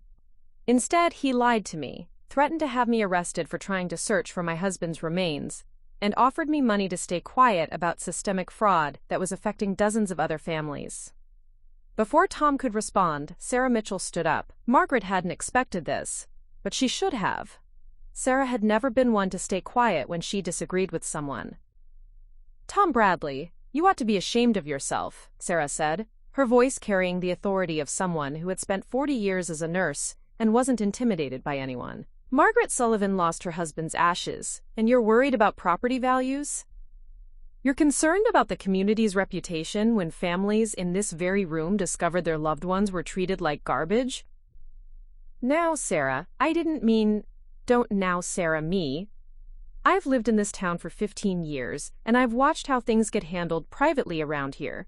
Remember when the pharmacy was overcharging seniors for their medications? Handled privately, which meant the pharmacist got a quiet warning and continued overcharging until someone finally reported him to the state. Remember when the contractor was using substandard materials in the new school construction? Handled privately, which meant our children got a building with foundation problems that cost the taxpayers an extra $100,000 to fix." Sarah's voice was rising with each example, and Margaret could see other people in the crowd nodding in recognition. These weren't abstract cases. They were part of the town's recent history, examples of what happened when problems were swept under the rug rather than addressed directly. "Well, maybe it's time we stopped handling things privately and started demanding that businesses serve the community instead of taking advantage of it," Sarah concluded. "Maybe it's time we protected the people who live here instead of protecting the people who profit from them." A chorus of voices erupted from the crowd, some supporting Sarah's position, others defending the traditional approach of protecting local businesses. Margaret could see the room dividing into distinct camps: those who viewed her as a troublemaker, who had brought unwanted attention to their quiet community, and those who saw her as someone who had finally spoken up about problems that had been ignored for too long. Frank banged his gavel repeatedly, calling for order, but the energy in the room had shifted. What had started as a formal municipal meeting was becoming something more raw and emotional, a community reckoning with its own values and priorities. When the room finally quieted, an elderly woman Margaret didn't recognize stood up near the back. She was small and frail-looking, but her voice carried clearly through the silence. "My name is Eleanor Patterson," she said. "I've lived in this town for 63 years, raised 4 children here, buried my husband here 5 years ago. Last year, Hillcrest Memorial handled my sister's cremation. It took them 4 weeks to give me her ashes, and when they did, the container was different from what I'd been promised. The weight felt wrong too, but who questions something like that? Who demands proof that the ashes they're given actually belong to their loved one?" Eleanor's voice began to shake, but she continued. "I thought maybe I was confused, that grief was making me remember things wrong. Maybe I'd misunderstood what I'd paid for, or maybe my expectations were unrealistic. So I stayed quiet, just like everyone here seems to think Mrs. Sullivan should have done." She looked directly at Margaret, and the gratitude in her eyes was unmistakable. "Mrs. Sullivan, thank you for being brave enough to speak up. Because of you, I finally know what really happened to my sister. Because of you, I know I wasn't crazy or confused. I was cheated by people I trusted during the worst time of my life." The silence that followed Eleanor's testimony was different from the earlier quiet, heavier, more thoughtful. Margaret could see people processing the implications of what they'd heard, beginning to understand that this wasn't about one angry widow, but about a pattern of abuse that had affected their neighbors, their friends, their community members. Another voice from the crowd, this time a middle-aged man Margaret recognized as the son of one of David's former co-workers. "My father-in-law's funeral was rushed last year. Services cut short because they said they had scheduling conflicts. The viewing was supposed to be 2 hours, but they started pushing people out after 45 minutes. Now I'm wondering if they were just trying to process as many families as possible to maximize revenue. More stories began to emerge, cautious at first, then with increasing confidence as people realized they weren't alone in their suspicions. A woman whose mother's cremation had been delayed for 3 weeks with no adequate explanation. A man who had paid for a mahogany casket for his wife but was told at the last minute that there had been a chipping error, and he'd have to accept a pine alternative. A family who had been told their father's body couldn't be viewed because of complications that were never fully explained. Each story was different in its details, but they shared common elements: evasive explanations, rushed services, last-minute changes to agreed-upon arrangements, and the subtle pressure to accept whatever was offered rather than question the funeral home's decisions. Together, they painted a picture of an institution that had slowly transformed from a source of community support into a predatory business that exploited people's grief and vulnerability. Richard Pemberton, the newspaper editor, raised his hand and was recognized by Frank. "I think we need to be careful here about turning this into a witch hunt," he said with the self-important tone Margaret remembered from school board meetings. "We're hearing a lot of stories and allegations, but we need to remember that grief can cloud people's memories. People who are emotional often remember things differently than they actually happened." The room erupted in angry voices before Pemberton had even finished speaking. Margaret could see the fury on people's faces. The suggestion that their memories were unreliable because they were grieving was deeply insulting to people who had just found the courage to share painful experiences. "That's enough," came a new voice from the front of the room. Michael Hillcrest had entered quietly during the testimonies and was now standing near the podium. The room fell instantly silent. Many people hadn't seen him in months due to his declining health, and his presence added a gravity to the proceedings that no one had expected. Michael looked older than his 78 years, leaning heavily on his cane and moving with the careful precision of someone whose body had betrayed him. But his voice was strong, and his bearing retained the dignity that had made him a respected figure in the community for 4 decades. "Mr. Pemberton," Michael said, "these people's memories aren't clouded by grief. They're accurate recollections of how my son chose to run the business I spent 40 years building. Mrs. Patterson, I remember your sister's service. You paid for a bronze urn, and Bradley gave you a ceramic one because he'd sold the bronze urn to another family to cover a gambling debt. Your sister's ashes were mixed with residue from other cremations because my son was running multiple bodies through the crematory simultaneously to save on fuel costs." The specificity of Michael's knowledge was devastating. This wasn't general criticism or vague accusations. This was detailed testimony from someone who had access to the business records and wasn't afraid to use them. Michael turned to address the room directly. "I've spent the past week going through files that I should have been monitoring all along. What I found isn't grief-clouded memory or misremembered details. It's documented fraud affecting at least 37 families over the past 3 years. My son kept 2 sets of books, one for the state inspectors, one showing what actually happened. Families who paid for individual cremations had their loved ones processed in groups. Ashes were mixed and redistributed based on approximate weight rather than actual identity. Containers were switched based on availability rather than what families had purchased." He paused, letting the implications sink in. "Mrs. Sullivan, your husband's remains weren't just thrown away. They were disposed of because my son had been using the crematory for purposes I won't discuss in public, but which will be detailed in his criminal trial." Margaret felt her knees go weak. She had known David's ashes were gone, but hearing the specific circumstances of their disposal was almost more than she could bear. Sarah reached over and took her hand, providing the physical support she needed to remain standing. "Mr. Pemberton," Michael continued, his voice gaining strength as he spoke, "these people don't need to have their memories validated by you or anyone else. They need to have their experiences acknowledged, their losses recognized, and their trust honored. My son destroyed that trust, and no amount of private resolution would restore it." Frank Kowalski looked like he wanted to regain control of the meeting, but Michael wasn't finished. "I want everyone in this room to understand something," Michael said, his voice carrying to every corner of the packed space. "Mrs. Sullivan didn't destroy my family's business. My son destroyed it when he chose gambling over honoring the dead. Mrs. Sullivan didn't create this scandal. She exposed it. And Mrs. Sullivan didn't force me to cooperate with the criminal investigation. I chose to do that because some things matter more than protecting family loyalty. He turned to look directly at Margaret. Mrs. Sullivan, I owe you more than an apology. I owe you my gratitude. You could have accepted money to stay quiet about what happened to your husband. You could have let my son continue his fraud while dozens more families suffered.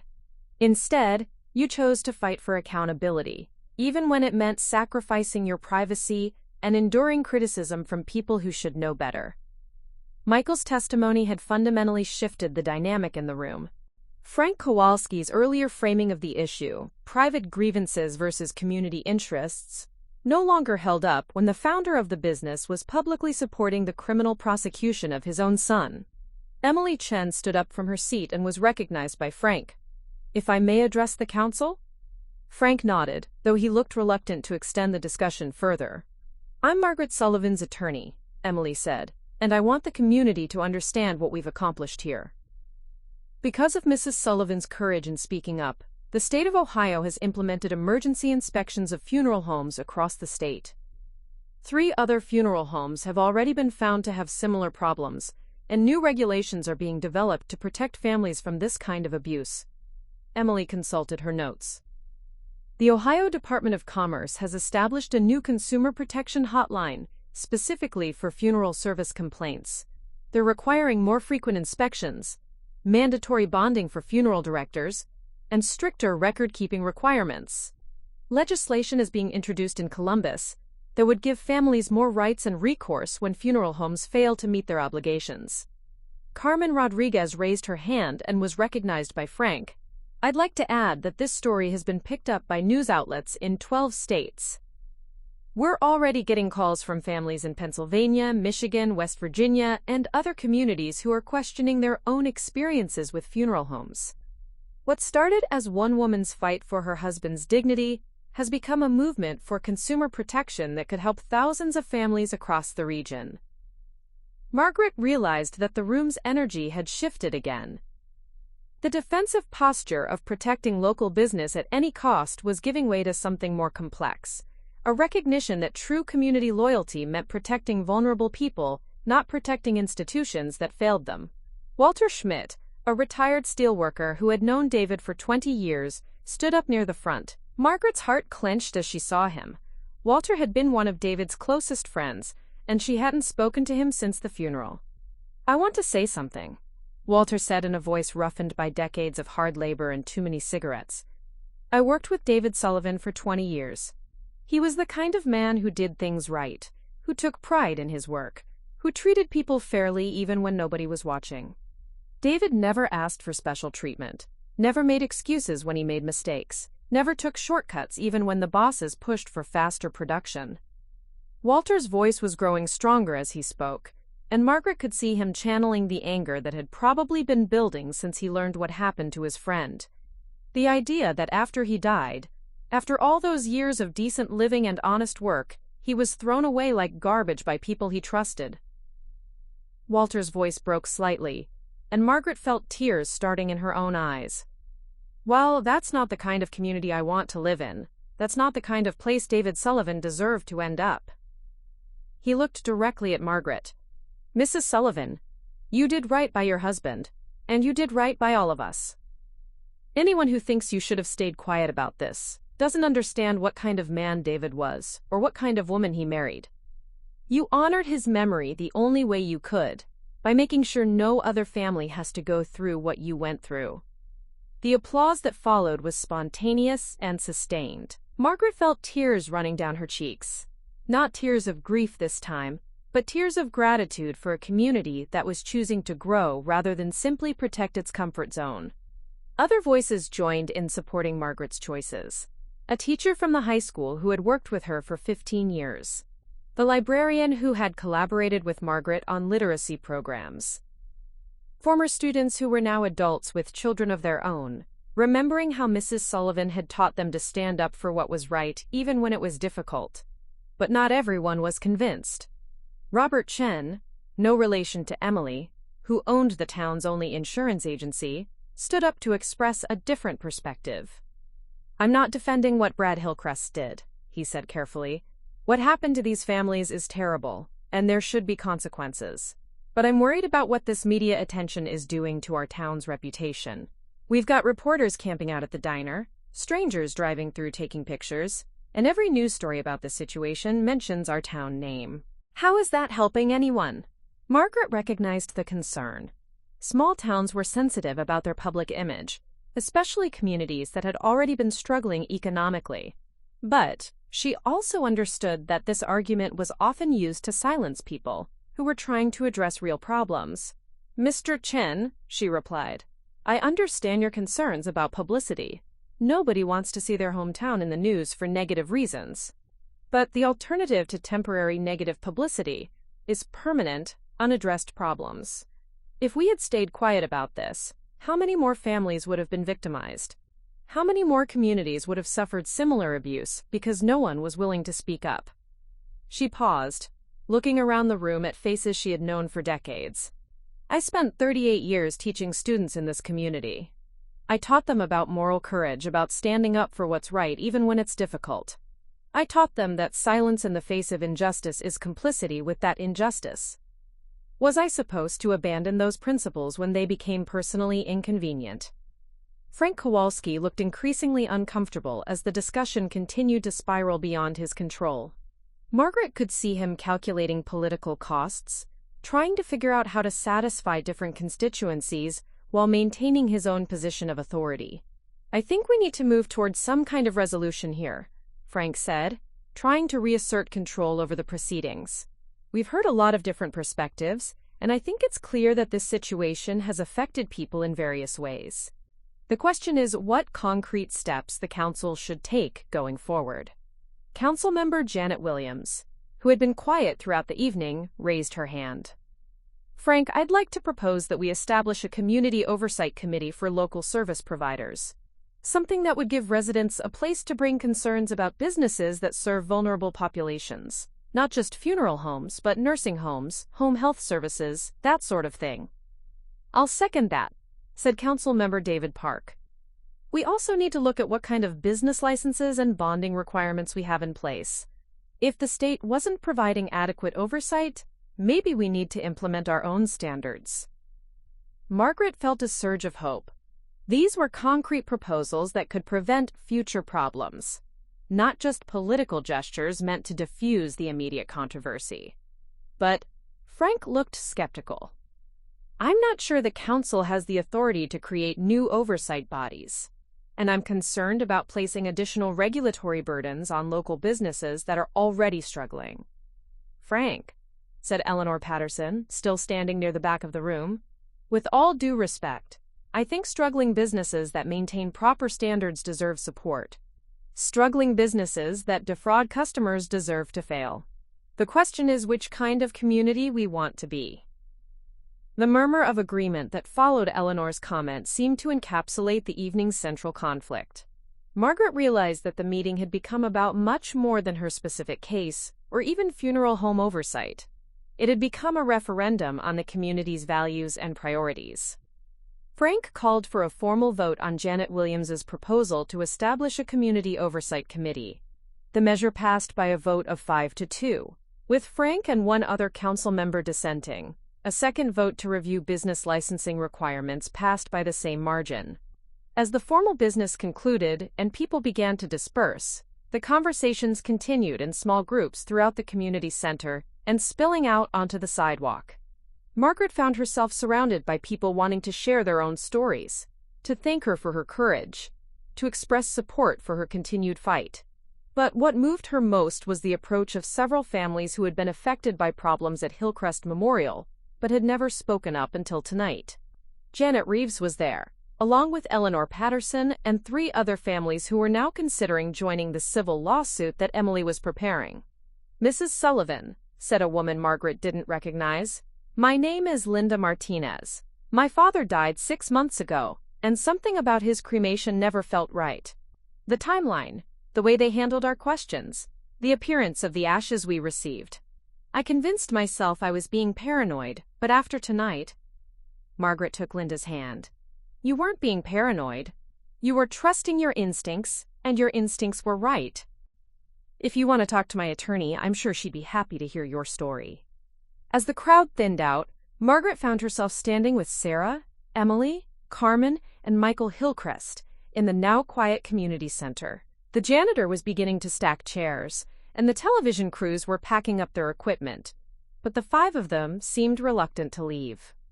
That was unlike anything I've ever experienced, Emily said finally. Margaret, what you did tonight, standing up there and speaking truth to people who didn't want to hear it, that was remarkable. Michael Hillcrest, who had been quiet since his dramatic testimony, looked at Margaret with an expression of profound sadness mixed with respect. Mrs. Sullivan, I know tonight couldn't have been easy for you. Having to relive what happened to your husband, defending your choices to people who should understand them instinctively. I want you to know that what you've accomplished here will have lasting impact far beyond our small community. Margaret looked around the empty community center, thinking about how much had changed since she'd first walked into Hillcrest Memorial 3 weeks ago.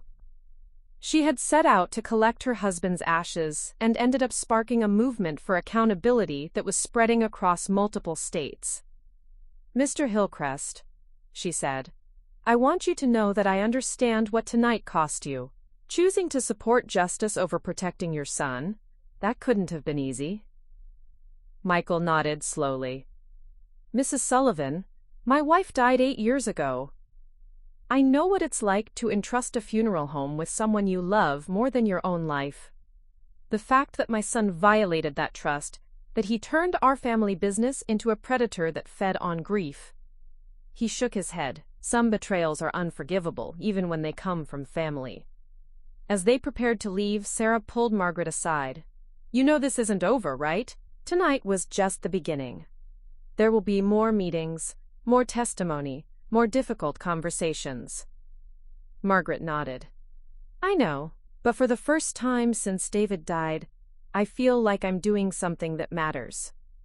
Something that he would approve of. Tonight when Walter talked about David's character, about the kind of man he was, I realized that fighting for accountability isn't just about getting justice for what happened to us. It's about honoring the values David lived by. Walking to their cars in the cool evening air, Margaret reflected on how completely her life had changed. 3 weeks ago, she had been a retired teacher living quietly with her grief. Tonight, she was the catalyst for community reform, the face of a movement that was spreading beyond Ohio's borders.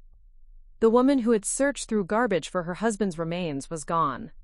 In her place stood an advocate, a voice for vulnerable people who had been failed by institutions they trusted.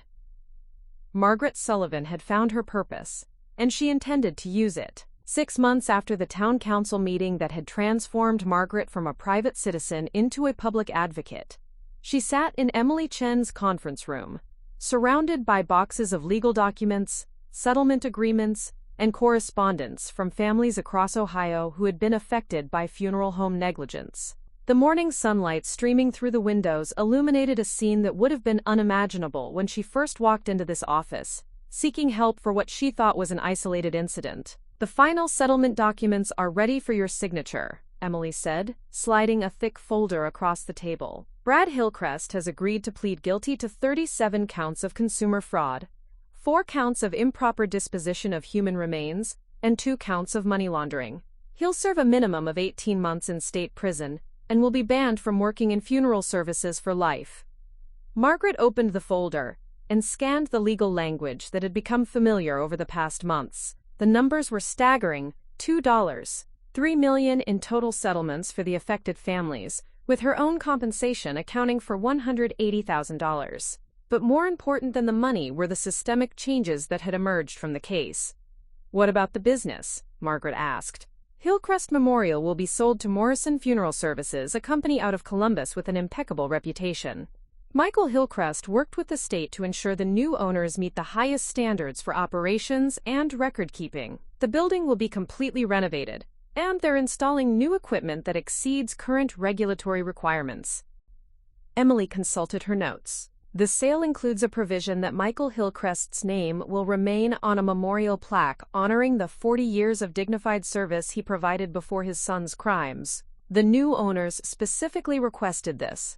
They want the community to understand they're committed to the values Michael represented, not the practices Brad employed. Carmen Rodriguez entered the conference room carrying a stack of newspapers and a laptop. Over the past 6 months, she had become more than just a reporter covering the story. She had become a genuine advocate for funeral home reform and a trusted friend to Margaret. The Ohio legislature just passed the Sullivan Act, Carmen announced with a smile. Named after you, Margaret, it requires annual unannounced inspections of all funeral homes, establishes a victim compensation fund for funeral home fraud, and creates criminal penalties for specific violations that were previously only civil matters.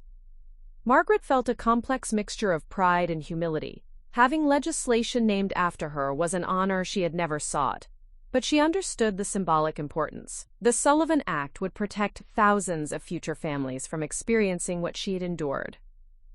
There's more, Carmen continued. I just got off the phone with a producer from 60 Minutes. They want to do a segment on your case and its impact on funeral home regulation nationwide. Apparently, 5 other states are introducing similar legislation, and the federal government is considering new oversight requirements for the funeral industry. Margaret shook her head in amazement. Sometimes, I can't believe how far this has spread. All I wanted was to find David's ashes. And because you wouldn't give up, Emily said. Dozens of other families got answers about their loved ones, and thousands of future families will be protected by stronger regulations. Margaret, you've accomplished something remarkable. The morning was interrupted by a call from Janet Reeves, whose mother's cremation had been mishandled 2 years earlier. Janet had become one of Margaret's closest allies in the fight for accountability, and her family's settlement had allowed her to establish a memorial scholarship in her mother's name. Margaret, Janet's voice carried excitement and nervousness in equal measure. I just got a call from the Cleveland Plain dealer. They want me to speak at a conference next month about consumer protection for vulnerable populations. They specifically mentioned how your case has inspired other people to speak up about institutional failures. After the call ended, Margaret walked to the window and looked out at the small town that had become the center of a statewide movement for reform. The changes were visible even from Emily's second-floor office. Hillcrest Memorial's building was covered in scaffolding as the renovation proceeded, and she could see the new sign being installed. Morrison Memorial Services, serving families with dignity since 1987. Margaret, Emily said gently, there's something else we need to discuss. The David Sullivan Memorial Foundation. Margaret turned back to the conference room. The foundation had been Emily's idea, using a portion of Margaret's settlement to create an organization that would advocate for funeral home accountability and provide support for families who had been victimized by unscrupulous providers. The paperwork is complete, Emily continued. You'll have $50,000 in initial funding, and I've already identified 3 other attorneys in different regions who are willing to provide pro bono services for families with funeral home complaints. We're also partnering with the state's Consumer Protection Agency to create educational materials that help people understand their rights when dealing with funeral homes. Carmen opened her laptop and turned it toward Margaret. I've been working on the foundation's website. Look at this section. The screen showed a page titled Know Your Rights, with simple, clear explanations of what families should expect from funeral homes, what questions to ask, and how to report problems. This is exactly what David would have wanted, Margaret said, feeling tears prick her eyes for the first time in months. He always believed in helping people understand systems that seemed complicated or intimidating. He would love the idea that his death led to something that protects other families. The afternoon brought a surprise visitor, Michael Hillcrest, moving slowly but with the same dignity that had characterized his testimony at the town council meeting. At 79, he looked frail, but his voice remained strong when he spoke. Mrs. Sullivan, he said, settling carefully into a chair, I wanted to update you on Bradley's situation and share some news about the business transition. Margaret had seen Brad only once since his arrest, a brief encounter at the courthouse where he had looked broken and defeated, a man who finally understood the full consequences of his choices. She felt no satisfaction in his downfall, only sadness for the waste of a life that could have been lived differently. Bradley is in minimum security prison in Mansfield, Michael continued. He's participating in addiction counseling in a program that teaches job skills for when he's released. I visit him every month, and I think he's finally beginning to understand what he did to those families. It may be too late for redemption, but it's not too late for comprehension. Michael pulled out a folder and handed it to Margaret. These are the final transfer documents for Hillcrest Memorial. Morrison Funeral Services officially takes ownership next week. But there's something else. They've asked me to serve as a consultant during the transition period. They want my input on how to rebuild community trust. Will you do it? Margaret asked. Yes. I spent 40 years building something I was proud of, and I want to spend whatever time I have left helping to restore what my son destroyed. Mrs. Sullivan, I'll never be able to undo the pain he caused your family and the others, but I can try to ensure that the Hillcrest name is eventually associated with dignity and service again rather than fraud and betrayal. Emily leaned forward. Mr. Hillcrest, Margaret is establishing a foundation to advocate for funeral home accountability. Would you consider serving on the advisory board? Your perspective as someone who ran an ethical operation for decades would be invaluable. Michael's eyes brightened for the first time since entering the office. Mrs. Sullivan, I would be honored to help in any way I can. The foundation is exactly the kind of lasting change that can emerge from tragedy. As Michael prepared to leave, he turned to Margaret with an expression of profound gratitude. Mrs. Sullivan, I want you to know that what you've accomplished extends far beyond our community. Last week, I received a call from a widow in Michigan whose husband's ashes had been mishandled. She said she found the courage to file a complaint with state authorities because she read about your case in the newspaper. That's the real measure of what you've achieved. You've given other people permission to demand accountability. The week concluded with Margaret's first speaking engagement at a statewide conference on consumer protection. Standing before an audience of attorneys, social workers, and consumer advocates, she felt the same nervous energy she had experienced before addressing the town council, but with an added sense of purpose that came from months of advocacy work. When I first walked into Hillcrest Memorial to collect my husband's ashes, Margaret began, I thought I was dealing with a simple administrative error. I had no idea I was about to uncover systematic fraud that had affected dozens of families over several years. But more importantly, I had no idea that speaking up about one injustice could create a movement for accountability that would spread across multiple states.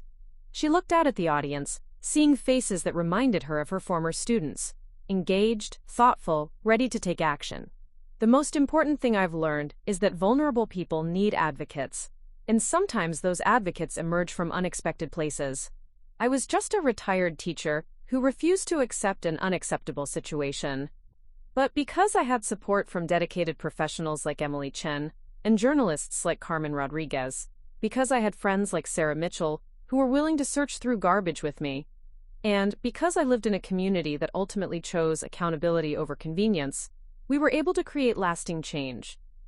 Margaret concluded her speech by announcing the launch of the David Sullivan Memorial Foundation and its partnership with legal aid organizations across Ohio.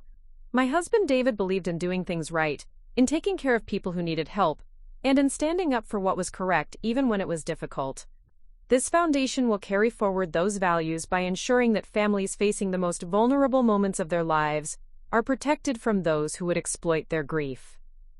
The applause that followed was sustained and heartfelt, but what moved Margaret most were the conversations afterward. People sharing their own stories of institutional failures, expressing gratitude for her example of speaking up against injustice, and committing to support the foundation's work. Driving home that evening, Margaret reflected on the transformation her life had undergone. 6 months ago, she had been consumed by grief and anger, searching through garbage for her husband's remains. Tonight, she was the founder of an organization that would protect thousands of families from similar violations of trust. The change hadn't been easy. There had been moments of doubt, times when the criticism and publicity felt overwhelming, instances when she questioned whether the fight was worth the personal cost. But sitting in her kitchen that night, looking at the bird feeder David had installed and thinking about the legislation that bore his name, Margaret knew she had made the right choices. David's physical remains were gone forever, lost to Brad Hillcrest's greed and incompetence. But his legacy lived on in the reforms that would protect other families, in the foundation that would advocate for vulnerable people, and in the example of a woman who had refused to let injustice stand unchallenged. Margaret Sullivan had learned that sometimes the most profound way to honor the dead was to fight for the living. In seeking justice for David, she had found her own purpose and created a legacy that would outlast both their lifetimes. One year after Margaret Sullivan first walked into Hillcrest Memorial to collect her husband's ashes, she stood in Riverside Park watching the mayor unveil a bronze plaque that would mark the David Sullivan Memorial Garden. The October morning was crisp, with the kind of golden light that David had always loved, and Margaret could almost feel his presence in the gentle breeze that rustled the newly planted oak trees. The garden itself was modest but beautiful, a semicircle of native Ohio plants surrounding a bench made from reclaimed wood and a small fountain that provided the sound of moving water David had always found peaceful. The plaque bore his name, dates, and a simple inscription. In memory of David Sullivan and all those who deserve dignity in death, may their legacy protect the families who follow. Margaret had insisted the memorial honor not just David but all the families affected by the Hillcrest scandal. 37 names were engraved on a companion stone, representing the people whose trust had been violated and whose stories had sparked lasting reform. It felt right to Margaret that David's name would forever be linked with accountability and protection, rather than simply with loss. The dedication ceremony was well attended but quietly respectful. Sarah Mitchell sat in the front row, having become Margaret's closest friend and most trusted advisor in the work of the foundation. Emily Chen was there with her husband and young daughter, having expanded her practice to include elder law and consumer protection cases throughout the region. Carmen Rodriguez covered the event for the newspaper, but she was also there as someone whose life had been changed by the experience of witnessing ordinary people fight for extraordinary justice.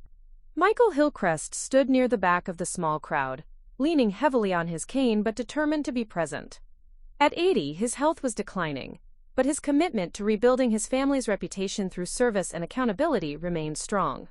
He had become an unexpected ally in Margaret's advocacy work, lending his expertise to help other communities identify and address problems with their funeral service providers. David would have been amazed by all this, Margaret said during her brief remarks at the dedication. He was a quiet man who believed in doing the right thing without seeking recognition. He would never have imagined that his death would lead to legislation protecting families across Ohio, or that his name would be associated with a movement for accountability that has spread to other states. She paused, looking out at the faces gathered around the memorial garden. Some she had known for decades, others she had met through the shared experience of fighting for reform. But I think he would be proud that his legacy is about protecting vulnerable people and ensuring that families receive the dignity and respect they deserve during their most difficult moments.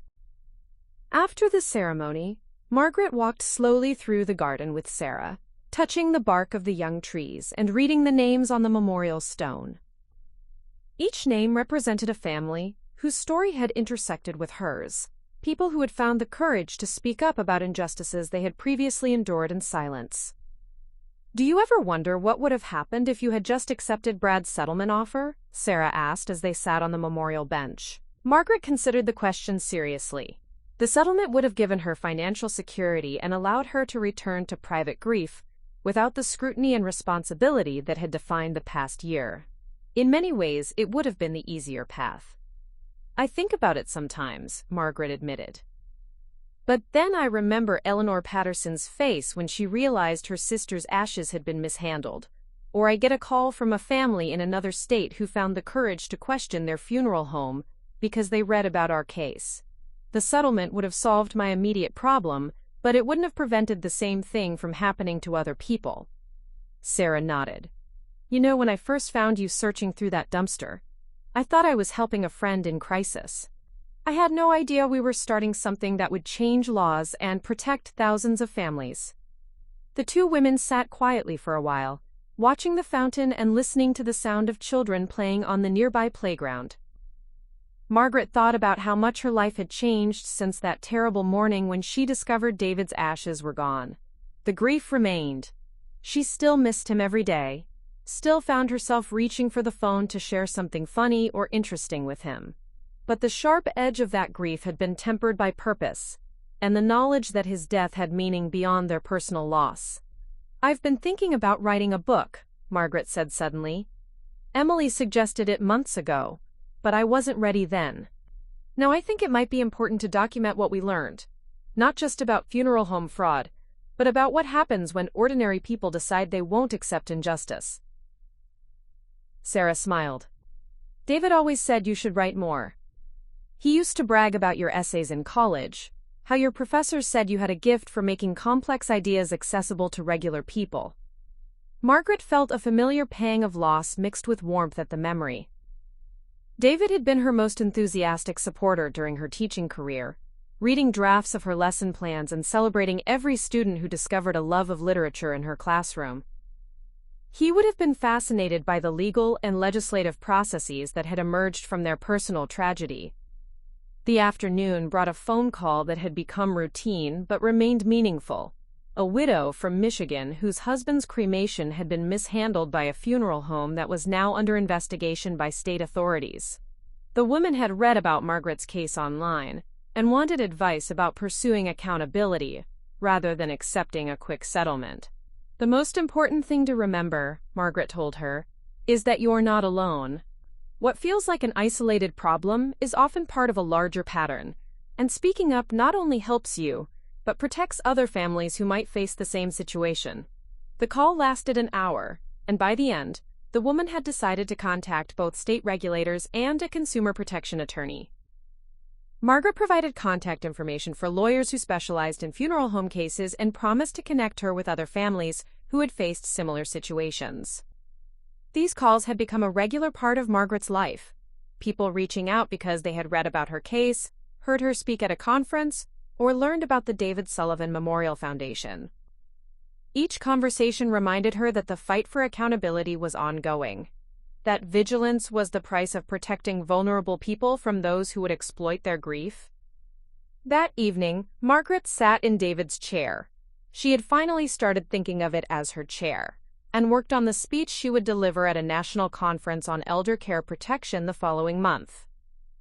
The invitation had come from the American Association of Retired Persons, and Margaret was both honored and nervous about addressing such a large audience. As she wrote, Margaret reflected on the journey that had brought her to this point. A year ago, she had been a retired teacher living quietly with her grief, expecting to spend her remaining years tending to memories and gradually diminishing social connections. Tonight, she was the president of a foundation, a sought-after speaker on consumer protection issues, and someone whose name was associated with legislative reform across multiple states. The transformation hadn't been easy or entirely welcome. Margaret still missed the privacy and simplicity of her old life, still felt overwhelmed sometimes by the responsibility of representing so many families' experiences. But she had discovered something she hadn't expected in the aftermath of David's death, a sense of purpose that honored both his memory and her own values. Looking at the framed photograph of David on the side table, Margaret felt his presence in a way that was both comforting and energizing. He couldn't be with her physically, but his influence continued through the work she was doing, the people she was helping, and the changes that would protect families for generations to come. "We did it, David," she said quietly to the photograph.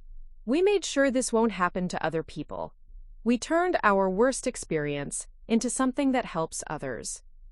Margaret Sullivan had learned that grief could be transformed into purpose, that individual suffering could become collective protection, and that sometimes the most profound way to honor the dead was to fight for the living.